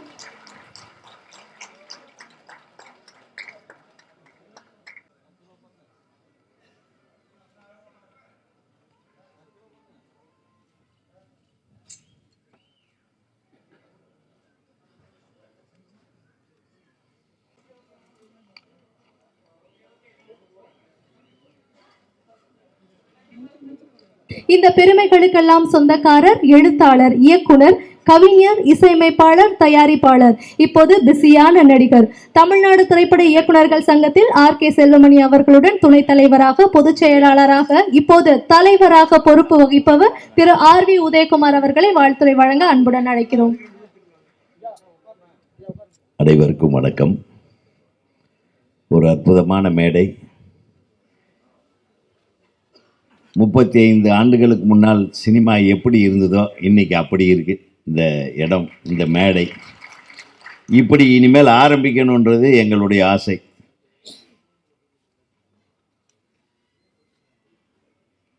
அதாவது எல்லாரும் சொல்லிட்டாங்க விஜயகாந்த் சார் பற்றி. விஜயகாந்த் சாருக்கு ரொம்ப ரொம்ப கடமைப்பட்டவர்கள் திரைப்பட கல்லூரி மாணவர்கள். ஏன்னா கிட்டத்தட்ட விஜயகாந்த் சார் மாதிரி அதிகமான இயக்குனர்களை உருவாக்கின நடிகர்கள் தமிழ் சினிமாவில் யாருமே கிடையாது. அதனாலேயே விஜயகாந்த் அவர்களுக்கு அவர் இயக்குனர்களுடைய ஒரு தெய்வம் மாதிரி எங்களுக்கு அவர் தெரிகிறார். ஏன்னா நிறைய இயக்குனர்களை உருவாக்கினவர். அதில் முதன்மையானவர்னு சொன்னால் நமது செல்வமணியை சொல்லலாம். ஆர்.கே. செல்வமணி அவருக்கு கொடுத்த 2 வாய்ப்பையும் அற்புதமாக பயன்படுத்தி ராவுத்தர் ஃபிலிம்ஸுடைய அந்த பேரை உச்சத்தில் கொண்டு போனதுக்கு செல்வமணி அவர்களுடைய ஒரு கடினமான உழைப்பாளி. அவர் பண்ணுற வேலையெல்லாம் சொல்லுவாங்க. அவருடைய கேமராமேனுங்கெல்லாம் எனக்கு கேமராமேனுங்க சொல்வது, என்னடா மனுஷனா என்ன அப்படின்னு சொல்லுவேன் நான். நைட்டெல்லாம் வேலை செஞ்சிட்ருப்பான், டேயெல்லாம் வேலை செஞ்சிட்ருப்பான். சாப்பிட மாட்டார் சரியா. அவரும் தூங்க மாட்டார், அடுத்தவனையும் தூங்க விட மாட்டார். படத்தை பார்த்தவங்களையும் தூங்க விட மாட்டேன்ற. இப்போவும் தூங்க விட மாட்டேன்றீங்க இந்த படத்துக்கு. அது ரம்யா கிருஷ்ணன் மேடம் வரலையான்னு மனசுக்குள்ளேயே நினச்சிட்டு இருந்தேன். அது என்ன அழகா, எவ்வளவு அழகா அந்த டான்ஸை, அந்த ஸ்வீட், அப்போ அவ்வளவு இன்னசென்ட்டு. இப்போவும் அதைப்படி தான் இருக்குது. அப்போ நடித்த அதே ரம்யா கிருஷ்ணனை இந்த மேடையில் பார்க்குறது ஒரு மிகப்பெரிய விஷயம். ரொம்ப நன்றிம்மா நீங்கள் இந்த விழாவில் கலந்துட்டதுக்கு. தமிழ்நாடு திரைப்பட இயக்குனர்கள் சங்கத்தின் சார்பாக இந்த மாபெரும் வெற்றி காவியத்தை, அதாவது நடிகர்களுக்கு நிறைய படங்கள் அமையும், ஆனால் இந்த படம் திரு விஜயகாந்த் அவர்களுக்கு பின்னால் ஒட்டி கொண்டிருக்கின்ற இந்த கேப்டன் என்ற ஒரு மிகப்பெரிய முத்திரையை கொண்டு சேர்த்தது இந்த சினிமா. அதை எல்லாரும் குறிப்பிட்டாங்க. நமது விஜய பிரபாகரன் அவர்கள் தோன்றியதும் இந்த சினிமாவில் தான். ஸோ இந்த சினிமாவுக்கு நிறைய சாதனைகள் உண்டு. அந்த சாதனைகளை படைத்த நமது பெப்சி தலைவர், திரைப்படக் கல்லூரியின் மிகச்சிறந்த ஒரு படைப்பாளி திரு ஆர்.கே. செல்வமணி அவர்களுக்கு தமிழ்நாடு திரைப்பட இயக்குனர்கள் சங்கத்தின் சார்பாக ஒரு சின்ன மரியாதையை நம்ம இயக்குனர்கள் எல்லாம் சேர்ந்து செய்ய ஆசைப்படுகிறோம். அதுக்கப்புறம் நான் திருப்பி பேசுவேன். நன்றி சார்.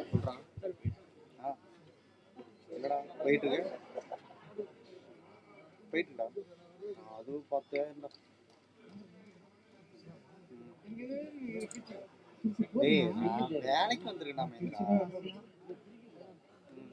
சத்தியமா யார்ட்டையும் கேட்க முடியாது. அப்படியே சொன்னல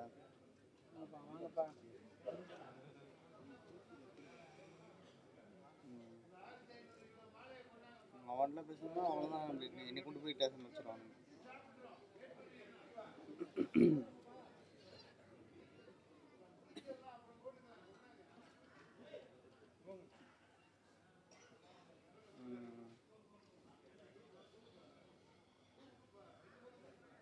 ஏதாவது சும்மா ஏதோ பண்ண வேண்டியதான்.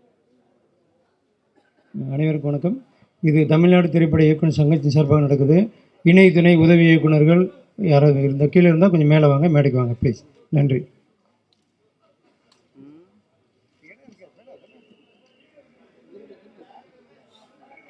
நான் பண்ணுறதுன்னா எனக்கு சத்தியமே தரல. நான் இருக்கேன் வந்து போட்டு உண்டாயிரம்.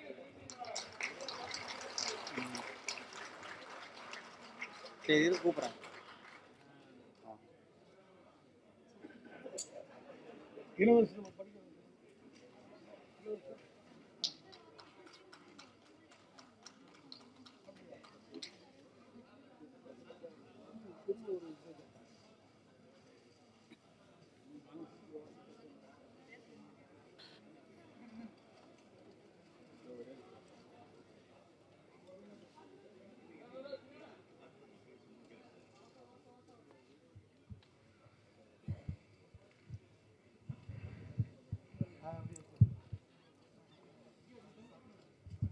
அப்போது இந்த படம் ரிலீஸ் ஆகிறதுக்கு முன்னாடி மிக பரபரப்பான ஒரு விஷயம் என்னென்னா, எனக்கு தெரிய இளையராஜா சார்கிட்ட போயிட்டு இந்த படத்துக்கு நீங்கள் மியூசிக் பண்ணணுன்னு விஜயகாந்த் சார் கேட்டதாகவும், இப்போ செல்வமணி கிட்ட கேட்டிருக்காரு சார் இந்த படத்தில் பாட்டே கிடையாதுன்ட்டாப்லையா. அப்புறம் என்னையா இது, ஏதோ ஒரு 2 பாட்டாவது வெய்யி அப்படின்னு கம்பல் பண்ணி வச்ச பாட்டு தான் சொல்லுவார். ஆனால் அந்த பாட்டு ரம்யா கிருஷ்ணன் அவர்கள் நடமாடிய அந்த ஆட்டமா பாட்டமா அதோட ஓப்பனிங் பிஜிஎம் அது இன்னைக்கு வரையிலும் உலக வரலாறில் பதிக்கப்பட்ட ஒரு இசை கோர்வையினுடைய அற்புதமான படைப்பு இளையராஜா அவர்கள் வந்துட்டு. இன்றைக்கி அந்த பீட்டு வந்ததுன்னா இதுதான் பாட்டுன்னு எல்லாத்துக்கும் உலகம் ஃபுல்லாக தெரியுது. அது எப்படி ஒரு மிகப்பெரிய விஷயம். அது அவர் ஷோலே பாட்டு மாதிரி வேணும்னு கேட்டிருக்காரு தவிர அவர் 10 ஷோலே மாதிரி அவர் பாட்டு போட்டிருக்கார். ஸோ இளையராஜா அவர்களுடைய இசை, அதுவும் பின்னணி கோர்வை, ஒவ்வொரு ஷாட்டும். என் தம்பி நான் என்னென்னா அப்போ பயந்துட்டேன். ஒரு பக்கம் ஊமை விழிகள்னு ஒரு படத்தை படுத்து பயங்கர கிராண்டியராக எடுத்துவிட்டாங்க. அதில் நான் ஒர்க் பண்ணேன். 2வது தம்பி இந்த கேப்டன் பிரபாகரன் படத்தை போட்டிங்க. ஆனால் அடுத்தது நான் ஒரு படம் பண்ணுறேன். என்னையா சரி, அவர் என்ன நினச்சிக்கிட்டாரு, சின்ன சரி ஃபில்ம் இன்ஸ்டியூட் பசங்க இவரும் கிராண்டியராக எடுப்பாருன்னு நினச்சிட்டாங்க. நான் 35mm போதுங்க. என்னையா இந்த படம் 35mmன்றான் ராவுதர், இன்னும் உதவி இப்படி பண்ணுறான் அப்படின்னு. விட்றா, அவன் ஏதோ பண்ணிட்டு அவன் கிழக்கு வாசல் நல்ல படம் கொடுத்துருக்கான், இன்னும் எப்படியும் ஒரு நல்ல கதை பண்ணிடும். நான் கதையெல்லாம் சொல்கிறேன். அவருக்கு ஒன்றுமே பிடிக்கல. கேப்டனுக்கு இவங்க 2 பேரும் கெடுத்து வச்சுட்டாங்க, இந்த ஆபாவானு ஆர்கேஎஸும். இவங்க தான் எனக்கு எதிரிங்க மெயினாங்க. ஏன்னா நான் இவங்களை மீறி ஒரு படத்தை எப்படி பண்ணுறது? நம்மளுக்கு இந்த மாதிரி கிராண்டியர், இந்த டே அண்ட் நைட்டெல்லாம் கஷ்டப்படுறது, இதெல்லாம் சரிப்பட்டு வராது. டெய்லி காலையில் 7 மணிக்கு போய் அழகாக ஷூட்டிங் 6 மணிக்கு பேக்கப் பண்ணிட்டு வந்துடணும். அந்த மாதிரி ஒரு கதையை எடுத்து எமோஷனல் கிராண்டியர். இதில் இவங்க பண்ணாது எல்லாம் நம்ம எப்படி நம்ம கேப்டனுக்கு பண்ணணும், விஜயகாந்த் சாருக்கு அப்படின்னு யோசனை பண்ணதனுடைய விளைவு தான் அந்த வானத்தை போல மனம் படைச்ச மன்னவனே. கலங்கும் போது சேரு, அது தெளியும் போது நீர். இன்றைக்கும் இந்த மனுஷனை தவிர வேறு யாருக்குமே இந்த வரிகள் பொருந்தாது. ஐயாவோட மானம் அந்த கவரி மான மீறும், அந்த கவரிமானு பரம்பரைக்கே உன்னால தான் பேருன்னு எழுதணும். அது ஆத்மார்த்தமாக விஜயகாந்த் அவர்களை பற்றி புரிந்தவர்களுக்கு அந்த உள்ளத்திலிருந்து வரக்கூடிய அந்த விஷயங்கள். அது எத்தனை பேர்த்துக்கு சாப்பாடு போட்டிருப்பார். பசியோடு அந்த பக்கம் போகிறவன்லாம் சும்மா அவரை பார்க்கறதுக்கு வந்திருக்கோம் அப்படின்னு சொன்னார்னா பின்னாடி டைனிங் டேபிளை வந்து சிமெண்ட்லேயே கட்டி வச்ச ஒரே ஆள் அவர் தான். மற்றவங்களாவது டைனிங் டேபிளை வந்து போட்டிருப்பாங்க, சேர் 4 சேர் போட்டு, சிமெண்ட்லேயே கட்டி வச்சு ஒவ்வொரு நாளும் பிரியாணி தான். யாருக்கு எந்த வஞ்சனையும் கிடையாது, பிரியாணி. அந்த காலத்தில் நம்ம வந்து அந்த சினிமா ஏதாச்சும் ஒரு இடத்துல போய் மாட்டிக்கிட்டு ஒரு ஆட்டோவில் போகிறோன்னா நம்ம இந்த மாதிரி நம்ம யார் இந்த மாதிரி விஜயகாந்த் சார் ஆஃபீஸ் பக்கம் போகணும், ஆஃபீஸர் போகணும், அந்த மாதிரி போகணும்னு சொன்னால் அவனுக்கு காசே வாங்க மாட்டாங்க. யார் எந்த ஆட்டோக்காரங்க காசு வாங்க மாட்டாங்கன்னா அத்தனை ஆட்டோக்காரங்களுக்கு அவர் சாப்பாடு போட்டிருப்பார். ஸோ அத்தகைய ஒரு மனிதர்கள் மாணிக்கம் அண்ணன் எஸ்ஏசி அவர்கள் சொன்னது மாதிரி எந்த ஒரு மனுஷனுக்கும் வந்து கொடுத்து பழக்கம் இருக்கலாம், ஆனால் அடுத்தவங்க வந்து என்ன எதிர்பார்க்குறாங்கன்றதை கேட்காமையே தெரிஞ்சு உதவி செய்யக்கூடிய ஒரே மாமனிதன் விஜயகாந்த் சார் அவர்கள் தான். ஸோ அவருடைய ஆன்மா இன்றைக்கி ரொம்ப சந்தோஷப்படும். இந்த கேப்டன் பிரபாகரன் படம் இதை தைரியமாக எடுத்து வெளியிடும் எனது அன்பு தம்பி கார்த்திக் அவர்களுக்கும் அவருடைய பார்ட்னருக்கும் எனது மனமார்ந்த வாழ்த்துகள். நிச்சயமாக இந்த படம் மிகப்பெரிய வெற்றி படமாக அமையும்.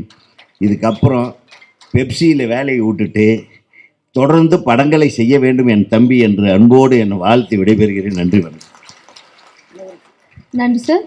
அடுத்ததாக வாழ்த்துறை வழங்க பொதுச் செயலாளராக இவரின் பணி பாராட்டக்கூடியது ஒளிப்பதிவாளர் நடிகர் திரு இளவரசு அவர்களை வாழ்த்துறை வழங்க அன்புடன் அழைக்கிறோம். மேடையில் அமர்ந்திருக்கின்ற திரையுலக முன்னோடிகள், இயக்குநர்கள், அன்புக்குரிய திருமதி ரம்யா கிருஷ்ணன் அவர்கள், ஊடக நண்பர்கள் மற்றும் விழாவை சிறப்பிக்க வந்திருக்கின்ற அனைத்து நண்பர்கள், தம்பி விஜய பிரபாகரன், அத்தா நல்லா இருக்கீங்களா அத்தா? ரைட். இந்த படத்துக்கு எங்கேருந்து நான் ஆரம்பிக்கிறதுன்னு தெரில. டைரக்டர் கே விஸ்வநாத், இங்கே டைரக்டர் நிறைய பேர் இருக்காங்க. அவர் வந்து ஒரு இன்டர்வியூவில் சொல்லியிருந்தார், హీరో వచ్చినారండి, హీరోయిన్ వచ్చారు, అన్ని ప్రొడక్షన్లో డిఫరెంట్ అన్నీ వచ్చింది. ఈ సీన్లు ఎదురా ఫస్ట్ షాట్ சீன் பேப்பர் ఉన్నాయి, டைலாக் ఉన్నాయి, ஃபர்ஸ்ட் ஷாட்டு. அதான் டைரக்டரோட சேலஞ்சு. சீன் டெய்லி இருந்துக்கிட்டே இருக்கடா, எதடா ஃபர்ஸ்ட் ஷாட்டுன்ற மாதிரி. இப்போ இது எங்கேருந்து ஆரம்பிக்கிறதுன்னு தெரியல எனக்கு. ஏன்னா நான் விஜயகாந்த் சாரையும் ராவுத்தர் சாரையும் ஆரம்பிக்காமல் நான் தொட முடியாது. மதுரை வடக்கு ஆவணி மூலவீதி, மேல் ஆவணி மூலவீதி சந்திப்பில் ஜேனாஸ் ஃபிலிம்ஸ்னு ஒரு டிஸ்ட்ரிபியூஷன் ஆஃபீஸில் 2 பேருமே அந்த அப்படின்ற மாதிரி ராவுத்தர் சார் ரொம்ப அழகாக இருப்பார், கண்ணுமா. இவர் கதர் வேட்டி கதர் சட்டை, 2 பேரும் வேட்டியை கட்டிக்கிட்டு காலை தூக்கி மேலே வச்சுட்டு தான் நிற்கிறார் 2 பேரும். கீழே இருந்து பார்க்கும்போது நம்புங்க, வேறு ஒன்றும் பிரச்சனை இல்லை, அண்ட்ராய்டு போட்டிருப்பாங்க, இப்படி தான் தூக்கி நிற்கிறார். நாங்கள் அங்கே ஒரு படிப்பகம் இருக்குது, நான் டுட்டோரியல் காலேஜ் ஸ்டூடெண்ட்டு, ஒரு படிப்பகம் இருக்கும், அங்கே பேப்பர் படிச்சுட்டு இருப்பேன். எனக்கு ஒரே பீரியட் 45 மினிட்ஸ் முடிஞ்சு உட்காந்துருந்தா 2 பேர் வருவாங்க. அங்கே ஒரு பாய் கடை ஒன்று இருக்குது, அது வந்து ராவுத்தர் ஐயா இப்ராஹிம் சொந்தக்காரர்.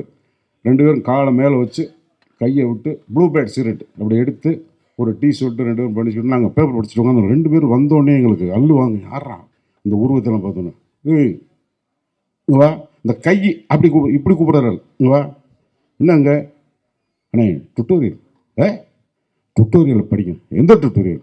வாசன் டுட்டோரியல். யார்? இருளப்பேன், அந்த பிரின்சிபல் பேர் இருளப்பேன் கிடையிலையா? தமிழ் அடிக்க மாட்டீங்களா? அண்ணா இல்லைண்ணே, என் கூட ஓஎஸ் சேர்ன ஒரு போலீஸ் சேர்ந்து ரிட்டையர் ஆகிறார். யாரா 2 பேரும் வர்றாங்க, நம்ம மிரட்டுறாங்க, தெரிலடா, எனக்கும் தெரியாதடா. பார்த்தா அதுக்கப்புறம் சேனாஸ் ஃபிலிம்ஸ்னு சொல்லி ரஜினிகாந்த் சாரோட சங்கர் சலீம் சைமனோட டிஸ்ட்ரிபியூட்டர் ஆஃபீஸில் தான். அதுக்கப்புறம் தான் விஜயகாந்த் சார் இனிக்கும் இளமை படம் நடிக்க வந்தாங்க. திரும்பவும் நான் வந்து அவரை பார்த்தது TMM2 தம்பி கார், அம்பாஸ்டர் கார் இருக்குல்ல, அது வந்து நியூ பஸாரில் ஒரு மார்வாடிகிட்ட ஃபைனான்ஸ் போடுறதுக்காக ராவுத்தர் சாரும் விஜயகாந்த் சாரும் உட்காந்துருக்காங்க. நாங்கள் பாரதி ராஜா ஆஃபீஸில் வேலைக்கு சேர்ந்துட்டேன். நான் உள்ளே போய் நுழையிறேன், 2 பேர் உட்காந்துருக்காங்க. நான் போனேன், அண்ணே வணக்கம்ண்ணே, நான் உங்களை அங்கே வடக்காணி நான் பார்த்துருக்கேன். அப்படியா, இங்கே என்ன பண்ணுற? நான் பாரதிராஜ். பாரதிராஜில் வேலை செஞ்சுட்டே ராவுத்தர் பாரா, அவன் பாரதிராஜில் வேலை செய்கிறான்டா, நம்ம ஊருக்காரான்டா, அறிமுகப்படுத்துறானே. ஃபைனான்ஸ் போட்டு அந்த TM2 2 கார் வாங்குறியா, செகண்ட் ஹேண்ட் காரு, நல்லா ஓட்டணும், நீ படுவானம் பார்க்குறியா? என்ன பார்க்குறேனே. அதுக்கப்புறம் இப்படி இவரை பற்றி பேசினா இன்னும் ஒரு மணி நேரம் பேசணும். விஜயகாந்த் சார் வச்சு படம் எடுத்து எஸ் சுந்தர சார் ஒரு படத்துக்கு 10 நிமிஷம் பேசினாலும் விடிய ராமாயணம் மாதிரி ஆகிடும். ஸோ விஜயகாந்த் சாரோட இந்த கேரக்டரைசேஷன் தான் கடைசி வரைக்கும் அவர் எல்லாருக்கும் வேண்டியவராக இருந்தவர். சரி, ஃபிலிம் இன்ஸ்டியூட்டில் இருந்து படிச்சுட்டு வந்தவங்க ப்ரொடியூசர்ஸுக்கு ஃபேவரபுளாக இருக்க மாட்டாங்கங்கிறது ஒரு பெரிய ஒரு மித்து இருந்துகிட்டே இருந்துச்சு. அப்போது Selvamani sir, R V. Udhayakumar sir இவங்களை பற்றி பேசுறதுக்கு முன்னாடி இவங்களுடைய தாத்தா திரு ஆபாவனம் நினைவுபடுத்தாமல் பேசுனா அது அழகு இல்லை. அவர் தான் முதல்ல ஊமை விழிகள் விஜயகாந்த் சாரோட கலரையே மாற்றினதுல ரொம்ப முக்கியமானது ஃபிலிம் இன்ஸ்டியூட் ஸ்டூடெண்ட்னு அதனுடைய முதல் காரணகர்த்தா ஆபாவனன் சார். நம்ம விஜயவாணி ஸ்டுடியோ லேபுக்கு ஆப்போசிட்டில் ஒரு மாடி, அந்த மாடியில் தான் ஆபாவனன் சார் ஆஃபீஸ் இருக்கும். அடிக்கு ஒரு முறை விஜயகாந்த் சார் கதிர் செட்டியோட ராவுத்தர் 2 பேரும் வந்து ஆஃபீஸில் உட்காந்து டிஸ்கஸ் பண்ணிவிட்டு அப்புறம் தான் அந்த ஃபண்டிங் வந்து ஒரு பெரிய லெவலில் பம்ப் பண்ண ஆரம்பிச்சு, பெரிய கிராண்டியர் ப்ரொடக்ஷன் ஆரம்பிச்சது. அதுக்கப்புறம் தான், அதுக்கு முன்னாடி வந்து அதுக்கப்புறம் வந்து குஞ்சுமோன் சார் வந்தாங்க, கதிர் வந்தார், மணிரத்னம் வந்தார். ஆனால் அதுக்கு முன்னாடி இவங்க தான்.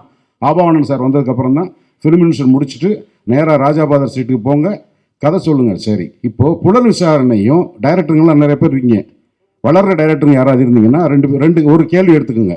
புலன் விசாரணை கேப்டன் புரவாரின்னு ஒரு வரியில் கதை சொல்லுங்கள். படம் ஓடுறதுக்கு கதை வேணும்ல. டைரக்டர்ன்றவன் யாருன்னா கதையை இல்லாமல் சினிமா எடுத்து ஓட வைக்கிறது தான் டைரக்டர். அப்புறம் தான் வசனம் வந்துடுதே. அதுக்குள்ள டைரக்டர் வசனத்தை எப்படி பயன்படுத்துறது? விஜயகாந்துக்கு வசனம் எழுதுறதுக்கே பிறப்படுத்த லாயத் அலிகான். இல்லை, இந்த படத்தில் மேனா தேட்டரில் ப்ரொஜெக்ஷனில் பாரதிய ராஜாவோட புதுநடத்தும் இந்த படமும் ஒன்றா ரிலீஸ் ஆச்சுன்னு நினைக்கிறேன். அப்போ பாரதிய ராஜா போட்டிருக்காங்க. நான் படம் பார்க்க போனால் கிளைமேக்ஸில் எல்லாம் அடிதடி முட்டு அவரோட டயலாக் பேசிட்டே இருக்கார் விஜயகாந்த் சார். அரசாங்கத்தை எடுத்து பேசுகிறாரு, எல்லாம் பேசுகிறேன். இந்த படம் தேராது, என்ன கிளைமேக்ஸில் விஜயகாந்த் அடிக்காமல் அவரோட டயலாக் பேசிட்டு இருக்காருன்னா டயலாக்லாம் பயங்கரம். அது பார்த்தா கிளாப்ஸ். இந்த தேட்டர் தான் அந்த படம் பார்த்தேன். உயிரோடு இருக்கிறதே பெரிய சாதனை. திருப்பி கமலா தேட்டரில் இந்த படத்தை பற்றி பேச வேண்டியிருக்கு. லாயத் அலிகான் சார் வசனத்துக்கு இந்த தேட்டரில் அனல் பறக்கிறது நடந்தது. ஸோ இத்தனை சிறப்பம்சங்களும் தாண்டி விஜயகாந்த் சாரை எல்லாரும் வாழ்த்து பேசுறதுக்கு முக்கியமான காரணம், நல்ல இளைஞர்களை கூப்பிட்டு ஒரு ஹீரோவை தன்னை தக்க வச்சுக்கிறதுக்கான ஒரு முயற்சியில் நிறைய படம் லாஸ் வந்தாலும் கவலைப்படாமல் எடுத்தது. அது ஒரு பெரிய வரலாறு. அதனால தான் இன்றைக்கி 25 வருஷம் கழிச்சு 30 வருஷம் கழிச்சு இந்த படத்தை பற்றி பேசுகிறோம். இது விஜயகாந்த் சார். இப்போது திருமதி ரம்யா கிருஷ்ணன் அவர்கள் இப்போ அந்த பாட்டில் எல்லாரும் பார்த்தாங்க, அழகாக இருக்காங்க. அந்த தலைமுறையில் நான் வேலை செஞ்சும்போது அவங்க ஹீரோயின், நான் கேமராமேன், இளையதளம் பிரபு சார் ஹீரோ, சுவிட்சர்லாந்தில் ஷூட்டிங். அப்போ சிவாஜி உடம்பு சரியில்லை, பிரபு சார் கிளம்பி வந்துட்டாங்க, இறந்துட்டாங்க. ஐயா சிவாஜி ஐயா இறந்தது எங்களுக்கு தெரியாது. நாங்கள் பிரபு சார் வந்ததுக்கப்புறம் திருமதி ரம்யா கிருஷ்ணன் மாத்திரம் வச்சு ஷாட் எடுக்கணும். அதில் ஒரு வரி, பாடல் வரி வந்து சதிராடும் வெயில் அடிக்க சந்தோஷமலை பொழியன்னு வரும். அப்போ வந்து நம்ம கான் சாப்பிட்றோட முத்துச்சோளக்கிறது அந்த தோட்டம் ஒன்று வந்து பஸ்ஸில் வந்துட்டு இருக்கோம். ஒரு லைட் வந்து மேகம் வந்து சூரியனை இப்படி இப்படி முழுங்க போகும்போது இருக்குது. அந்த இடம் மாத்திரம் லைட்டாக இருக்குது, அந்த இடம் மாத்திரம் லைட்டாக இருக்குது, மற்ற இடம்லாம் டார்க்காக இருக்குது. எனக்கு அங்கே ஒரு ஷார்ட் எடுத்துலாமான்ட்டு பஸ் டிரைவர் நிப்பாட சொல்லிட்டு ரம்யா கிருஷ்ணம்மா இந்த ஒரு எல்லோ சாரி இருக்கா கட்டிட்டு அங்கே போய் எடுக்கலாமான்னு நான் ரோட்டில் இருந்து தேட்டரில் கார் பார்க் இருக்கு அந்த டிஸ்டன்ஸில் சொல்கிறேன். எங்கே? அங்கே டகடகன்னு இறங்கி அவங்க அசிஸ்டண்ட் ஒரு பக்கம் ஒரு சேலையை பிடிச்சிக்கிட்டான், நான் ஒரு பக்கம் அது ஒரு சேலையை பிடிச்சிக்கிட்டேன். மழை போகிற தண்ணி போகிற இடத்துல அதுக்குள்ளே குதிச்சு கடன்னு டக்குன்னு சேலையை மாற்றிட்டு நான் அதுக்குள்ளே ஃப்ரேம் வச்சு ஓடி போய் மூச்சு வாங்கி ஓடி நின்று அந்த சவுண்டை போட்டு சிங்க் பண்ணி நடிச்சு கொடுத்தது. ரொம்ப ரொம்ப நன்றிம்மா. 25 வருஷம் கழிச்சு நான் உங்களை இந்த மேடையில் நன்றி சொல்கிறது. இந்த தலைமுறை விஜயகாந்த் சார் ஆகட்டும், இவங்களாகட்டும், ஆர்டிஸ்ட், ஏன் ஆர்டிஸ்ட் டைரக்டர் ஆர்டிஸ்ட்னா ஒரு விஷயத்தை எதுக்கோ சொல்கிறாங்க, சொன்னால் நல்லா இருக்கும், பிளைண்டாக புரிஞ்சுக்கிட்டு அதை செய்கிறது. அது விஜயகாந்த் சார் மாத்திரம் இல்லை, திருமதி ரம்யா கிருஷ்ணன். அந்த சாங் பார்த்துக்கிட்டு இருக்கும்போது ட்ராலி போய் நிற்குது, பொள்ளாச்சி சுசீலா அழகாக இருக்குது. நீங்கள் அதெல்லாம் கவனிச்சிக்கலாங்க. பொள்ளாச்சி சுசீலான்னு தெரியும், ஒரு ஜூனியர் ஆர்டிஸ்ட், ரொம்ப அழகாக இருக்காங்க, அவ்வளோ யங்காக இருக்காங்க. சரி, அவங்க இருக்காங்க, நான் மசூதி தெரு பேபி மேலாம் ஷாட் வச்சுருக்கீங்க சார், இப்போ தான் பார்க்குறேன் நான் 32 வருஷம். அதுக்கப்புறம் இந்த ட்ராலி போய் நிற்கிது, அவங்க ஆர்டிஸ்ட் பேர் மறந்து போச்சு, அவங்க சைட் அடிப்போம், யாரும் கண்டுக்கிற மாட்டாங்க. இப்போ பேரலைகளோடலாம் நம்ம வாழ்ந்துட்டு தான் வந்திருக்கோம். ஒரு நல்ல நினைவு அந்த படம் கொடுத்தது. வாய்ப்புக்கு நன்றி. இந்த படம் நிச்சயமாக வெற்றி பெறணும். சின்ன விஜயகாந்த் நீங்களும் எல்லாத்துலையும் ஜெயிக்கணும். என்னோட மனமார்ந்த வார்த்தைகள். உங்கள் அப்பா செஞ்ச புண்ணியத்துக்கு நீ எல்லாம் ஜெயிச்சே ஆகணும். அது ஒரு வார்த்தையாக செஞ்சுக்கிறேன். நன்றிப்பா, வணக்கம்.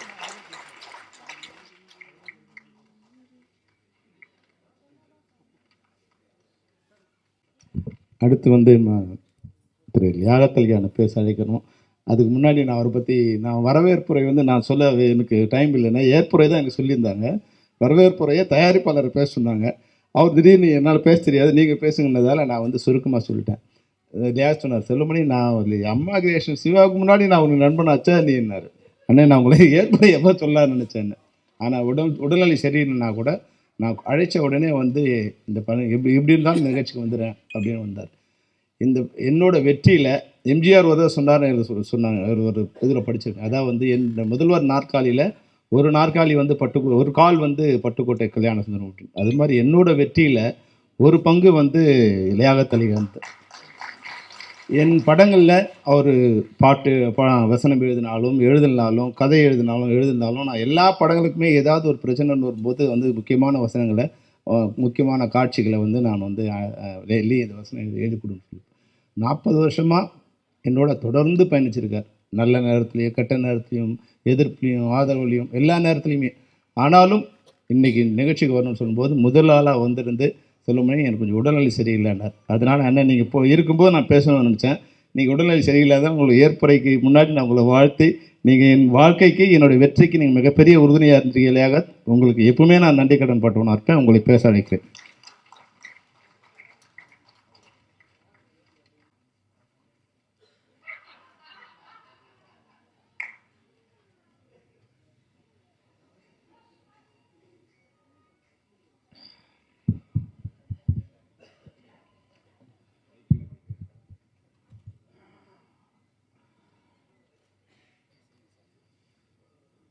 இந்த மேடையிலே வீற்றிருக்கும் கேப்டன் பிரபாகரன் விழாவுக்கு வருகின்றிருக்கின்ற சின்ன கேப்டன் விஜய பிரபாகரன் அவர்களே, இப்போ செல்வமணி பேசிட்டு போனதுமே எனக்கு பேசுகிறதுக்கே நடுங்குது.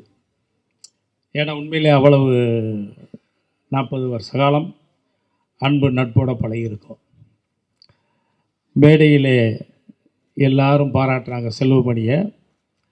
நான் எப்பவுமே பாராட்ட மாட்டேன். ஏன்னா அவர் இந்த சங்கங்கள்லாம் போகாமல் இருந்தால் இதை விட பெரிய இயக்குனராக எங்கேயோ இருந்திருக்க வேண்டியது. அது எனக்கு ஒரு மனக்குறை தான். இந்த மேடையில் மன்சூர் அலிகான், தம்பி ரவிமரியா, ஆரி உதயகுமார் உள்ளிட்ட தனஞ்சயன் சார் உள்ளிட்ட சினிமா ஜாம்பவான்களே, கேப்டன் பிரபாகரத்தின் கதாநாயகி ரம்யா கிருஷ்ணன் அவர்களே, ஏன்னா 2 பாட்டும் உங்களுக்கு தான், அப்படி நீங்கள் தான் கதாநாயகி. உங்கள் அனைவருக்கும் என் அன்பு நிறைந்த வணக்கம். பல கோடி தமிழர்களின் நெஞ்சங்களில் கோவிலாக இருந்தவர் இன்று கோயம்பேட்டில் கோயிலாகவே ஆகிவிட்டார். அவருடைய ரசிகர்களும் தொண்டர்களும் பொதுமக்களும் பக்தர்களாக மாட்டிவிட்டார்கள். ஏனால் அவர் தெய்வமாகிவிட்டார், இவர்களெல்லாம் பக்தர்களாகிவிட்டார்கள். படகோட்டி படத்தில் ஒரு பாட்டு வரும், புரட்சி தலைவர் எம்ஜிஆர் பாடுற மாதிரி, கொடுத்ததெல்லாம் கொடுத்தான், அவன் யாருக்காக கொடுத்தான், ஒருத்தருக்காக கொடுத்தான், இல்லை ஊருக்காக கொடுத்தான் பார். அந்த பாடல் வரிகள் 100க்கு 100 பிறந்தது புரட்சி கலைஞர் கேப்டன் விஜயகாந்த் அவர்களுக்கு தான். எல்லாமே கொடுத்துருக்காரு. மேடையில் பேசலாம் சொன்னாங்க. புது இயக்குநர்களை கொடுத்துருக்காரு, தமிழ் திரையில் புது நடிகர்களை கொடுத்துருக்காரு, புது ஸ்டண்ட் மாஸ்டர்கள் கொடுத்துருக்காரு, பசின்னு வந்தவங்களுக்கு சாப்பாடு கொடுத்துருக்காரு, கல்வி வேணுங்கிறவங்களுக்கு அள்ளி கொடுத்துருக்காரு. கொடுத்துக்கிட்டே இருந்தவர் மிகப்பெரிய கொடையாக நினைக்கிறது ஃபிலிம் இன்ஸ்டியூட் ஸ்டூடெண்ட்டுகளுக்கெல்லாம் வாய்ப்பு கொடுத்து இன்னைக்கு உச்சத்துக்கு கொண்டு போயிருக்காரு. அதில் குறிப்பிடத்தகுந்தவர், இன்னும் உச்சத்துக்கு போக வேண்டியவர், மறுபடியும் போவார், செல்வமணி அவர்கள். அந்த செல்வமணிக்கு எழுதுகின்ற வாய்ப்பை கொடுத்தவர் புரட்சி கலைஞர் கேப்டன் விஜயகாந்த் அவர்கள். அவருடைய முதல் படம் நான் தான், அவருடைய 2வது படம் நான் தான். அவருக்கு எழுதுகிற படங்களெல்லாம் வெற்றி படங்கள் தான். எல்லாம் சொல்லுவாங்க, உங்கள் வசனத்தை வந்து கேப்டன் பேசினா தாங்க நல்லா இருக்குது. அதே போல் சொல்லுவாங்க, உங்கள் இதை வந்து செல்வமணி நீங்கள் சேரும்போது தாங்க நல்லா இருக்குது அப்படிம்பாங்க. அது உண்மையிலே அவர் கொடுத்த வரம் தான். புரட்சி கலைஞர் கேப்டன் விஜயகாந்த் அவருக்கு கொடுத்த வரம் தான். செல்வமணியை நான் நண்பனாக, சகோதரனாக, ஒரு எழுத்தாளனாக அவர் எங்கேயோ வச்சு பார்த்துக்கிட்டு இருக்கேன் நான். இது விஷயம். இந்த படத்தோட டைலாக்கை பற்றியெல்லாம் சொன்னாங்க. நரசாராட்டிங்கிறவர் ஒரு தெலுங்குக்காரரு. எல்லா எங்கள் ராவுத்தூர் ரிலீஸ் படங்களெல்லாம் தெலுங்குக்கு அவர் வாங்குவார், டப் பண்ணுவார். இந்த கேப்டன் பிரபாகரன் படத்தை பார்த்துட்டு, சார் கோர்ட்டு சீனு பேசிக்கிட்டே இருக்கார் விஜயகாந்த், எப்படி சார் உட்காருவாங்க, எங்கள் சிரஞ்சீவி பாலகிருஷ்ணா பேசினாலாவது உட்காருவாங்க சார், விஜயகாந்த் பேசினா எப்படி சார் உட்காருவாங்க, நான் தூக்கிடுறேன் சார்னாரு. அப்போ இப்ராஹிம் ராவுதர் சொன்னார், நீங்கள் தூக்குனீங்கன்னா அடுத்த பிஸ்னஸுக்கு எங்கள் காம்பவுண்டுக்கு வரக்கூடாது, நீங்கள் அப்படியே ரிலீஸ் பண்ணுங்கள். உங்களுக்கு கோர்ட் சீனில் எந்திரிச்சு போனாங்கன்னா எங்கிட்ட வந்து சொல்லுங்கள், நாங்கள் எங்கே கட் பண்ணணுமோ டைரக்டரை சொல்லி கட் பண்ணி கொடுக்குறோம் அப்படின்னாரு. 2 நாள் கழிச்சு, ரிலீஸுக்கு 2 நாள் கழிச்சு நரசாரெட்டி வந்தார். என்ன சார்னே, சார் விஜயகாந்த் பேச பேச பேச பேச ஒரே கைதட்டல் தான் சார் அப்படின்றார். ஏன்னா நல்ல படமாக இருந்தால் எந்த மொழியாக இருந்தாலும் ஓடும், நல்ல படமாக இருந்தால் எந்த வயசானாலும் பார்ப்பாங்க. நான் எதுக்காக சொல்கிறேன்னா, இன்றைய இளைஞர்கள் இந்த கேப்டன் பிரபாகரனை பார்த்த பிறகு ஏன் இதை போல படங்கள் இப்போ எடுக்க மாட்டாங்கிற அளவுக்கு செல்வமோனோட புகழ் பேசப்படும், பெருமை பேசப்படும். ஒரு விஷயம், படம் சம்பந்தப்பட்ட விஷயம் இல்லை, நான் விஜயகாந்த் சார் மன்றங்கள்லாம் தமிழ்நாடு புறம் போய் திறந்து வச்சுருக்கேன் நிறைய ஊருக்கு. முசிறியில் ஒரு மன்ற திறப்பு விழா, திருச்சியில் ரூம் போட்டிருக்காங்க எனக்கு. அப்போ கட்சி ஆரம்பிக்கலை, கொடி கொடுத்துட்டாங்க, கடை போட்ட வேஷ்டி கொடுத்துட்டாங்க. ஈவினிங் அந்த மீட்டிங் போகும்போது 60 காரில் எனக்கு முன்னாலே 60 கார் வருது. மன்றமாக இருக்கும்போது நானே மிரண்டுட்டேன். விஜயகாந்தருடைய ரசிகர்களுடைய பலம் பார்த்தது. முசிறியில் போய் கொடியை தூக்கி சொன்னாங்க. முசிறியிலேருந்து 2 கிலோமீட்டரில் தான் மீட்டிங்கு. கொடியேற்றி வச்சேன். இங்கே ஏதாவது பேசுங்க சார், நாங்கள் இது பக்கத்தில் தானே பேச போகிறேன், நீங்கள் அங்கே வாங்க அப்படின்னு. இல்லை 3 வார்த்தையாவது பேசிட்டு போங்க அப்படின்னு சொன்னாங்க. நான் சொன்னேன், ஒரு எழுத்தாளராக, வசனகர்த்தாவாக, இயக்குனராக இல்லை, நான் இங்கே வந்திருக்கிறது விஜயகாந்த் அவர்கள் நண்பராக வந்திருக்கேன். விஜயகாந்துடைய நண்பராக வரும்போது இந்த முசிறி இவ்வளோ அல்லோகலப்படுதுன்னு ஒரே கைதட்டல். இந்த முசிறிக்கு லியாக்கத்தலிக்கான் வந்ததுக்கே இவ்வளவு அல்லோலகப்படுது, இந்த முசிறிக்கு புரட்சி கலைஞர் விஜயகாந்த் வந்தா முசிறி என்னாகும் அப்படின்னு இன்னும் கைதட்டல். அதே விஜயகாந்த் முதலமைச்சராக முசிறிக்கு வந்தால் எப்படி இருக்கும் அப்படின்னு ஆடிடுச்சு முசிறியே. இது நான் ஒரு இன்டர்வியூவில் சொல்லியிருக்கேன். அன்றைக்கி அந்த மீட்டிங்கை பார்த்து ஒருத்தன் எனக்கு பதிவு போட்டிருக்கான், நான் அந்த கூட்டத்தில் இருந்தேன்னு. அதுக்கப்புறம் வந்து அந்த மீட்டிங் போய் பேசினேன். இறைவன் வந்து அந்த பாக்கியத்தை வந்து மக்களுக்கு கொடுக்கல, தமிழ்நாட்டு மக்களுக்கு கொடுக்கல, அப்படித்தான் நான் சொல்லுவேன். நான் அரசியல் என்னெல்லாமா நடந்துக்கிட்டுன்னு தெரியும். எந்த கூட்டணி வெற்றி பெறும், எந்த கூட்டணி ஜெயிக்கும், அதை யாராலும் சொல்ல முடியாது. ஆனால் செல்வமணி லியாக்கத்தலிக்கான கூட்டணி நிச்சயமாக வெற்றி பெறும். இதுக்கப்புறம் அவர் வந்து அவர் லியாக்கத் அலிகான் சொல்லும் போதே அதில் மன்சூர் அலிகானும் இருக்கார். அப்படி வந்து ஏன் பிரித்து பார்க்குறீங்க நீங்கள்? அப்புறம் ஒன்று சொல்கிறேன், முடிக்கிறேன். தேமுதிக அவர் சொன்ன மாதிரி அவர் நலமோட்டு இருந்திருந்தால் முதலமைச்சராக இருப்பார். இன்னைக்கு சில பின்னடைவுகள்லாம் சந்திச்சு இப்போ ஒரு எழுச்சி பெற மாதிரியான மக்கள் மத்தியில் ஒரு எண்ணம் தோன்றி இருக்கு. அந்த எழுச்சி ஒரு புரட்சியாக உருவாக்குகின்ற கடமை தம்பி விஜய் பிரபாகரன் அவர்களுக்கு இருக்கிறது. அப்பா செய்யாததை மகன் செய்தார் என்ற பெருமையை நீங்கள் வாங்க வேண்டும் என்று கேட்டு விடைபெறுகிறேன். நன்றி, வணக்கம். நன்றி சார். அடுத்ததாக வாழ்த்துறை. அறியா பருவத்திலேயே கதாநாயகி, ஆனால் பல காலம் வெற்றியை அறியவே இல்லை. தோல்விகள் இவருக்கு தொடர்கதை, அவமானங்கள் இவருக்கு வழித்துணை. ராசி இல்லை என்று இவரை ஒதுக்கியவர்கள் சில பேர், ரகசியமாய் கிண்டல் செய்தவர்கள் பல பேர். வெற்றி என்னும் அரண்மனைக்குள் உள்ளே நுழைய முடியாமல் வெற்றி அரண்மனையின் கோட்டை கதவுகளை தட்டிக்கொண்டே இருந்த இவர் உழைப்பால், நடிப்பால் கோட்டையின் கதவுகளை உடைத்து ராங் சென்டிமெண்ட்டை தூள் தூளாக்க விட்ட இந்திய சினிமாவின் மகாராணி, வெற்றி சாதனைகளின் ராஜமாதா. நடிகர் திலகம் சிவாஜி, ரஜினி, கமல், பிரபு, சரத்குமார், பாலகிருஷ்ணா, வெங்கடேஷ், டாக்டர் ராஜசேகர், ஜூனியர் என்டிஆர், பிரபாஸ், பிரபாஸ், விஷ்ணுவர்தன், சிவராஜ்குமார், மம்முட்டி, மோகன்லால், அமிதாப் பச்சன் வரை நாயகியாக நடித்த ஒரே நாயகி இவர்தான். இவரது வெற்றிக்கு அடித்தளமிட்டது கேப்டன் பிரபாகரன். கேப்டன் பிரபாகரனை வெற்றி படமாக்கியது இவரது ஆட்டமும் பாட்டமும். அன்று ரஜினியிடம் வயசானாலும் இன்னும் அழகும் ஸ்டைலும் குறையவே இல்லை என்று சூப்பர் ஸ்டாரை பார்த்து இவர் சொன்னாலும் இன்றும் இது இவருக்கும் பொருந்தும். திருமதி ரம்யா கிருஷ்ணன் அவர்களை வாழ்த்துரை வழங்க அன்போடு அழைக்கிறோம்.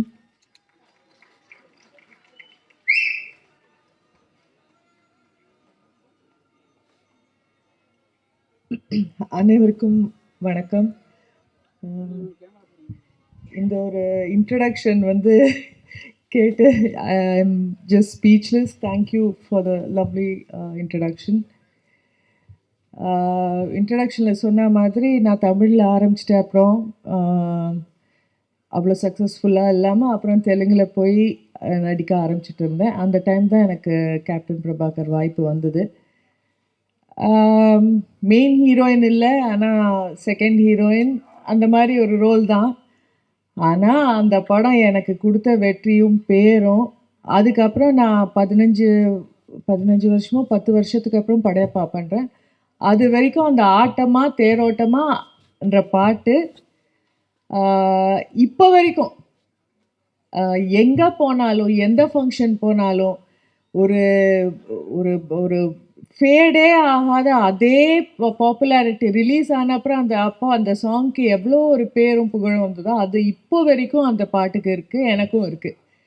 அண்டு நிறைய ரசிகர்கள் அந்த பாட்டு பார்த்து எனக்கு ரசிகர்கள் ஆனவர்களும் இருக்காங்க. அந்த வாய்ப்பை எனக்கு கொடுத்த செல்வமணி சாருக்கும் கேப்டன் இன்னைக்கு I miss him the most today. இன்னைக்கு அவர் இருந்திருந்தால் ரொம்ப ரொம்ப சந்தோஷமாக இருந்திருக்கும். அவர் எங்கே இருந்தாலும் இந்த படம் திருப்பி ரிலீஸ் ஆகி ஃபஸ்ட் டைம் ரிலீஸ் ஆனால் அப்போ எவ்வளோ வெற்றி பெற்றதோ அதை விட டபுள் மடங்கு வெற்றி பெற அவர் மேலேருந்து வாழ்த்துவார்ன்ற நம்பிக்கை எனக்கு இருக்குது.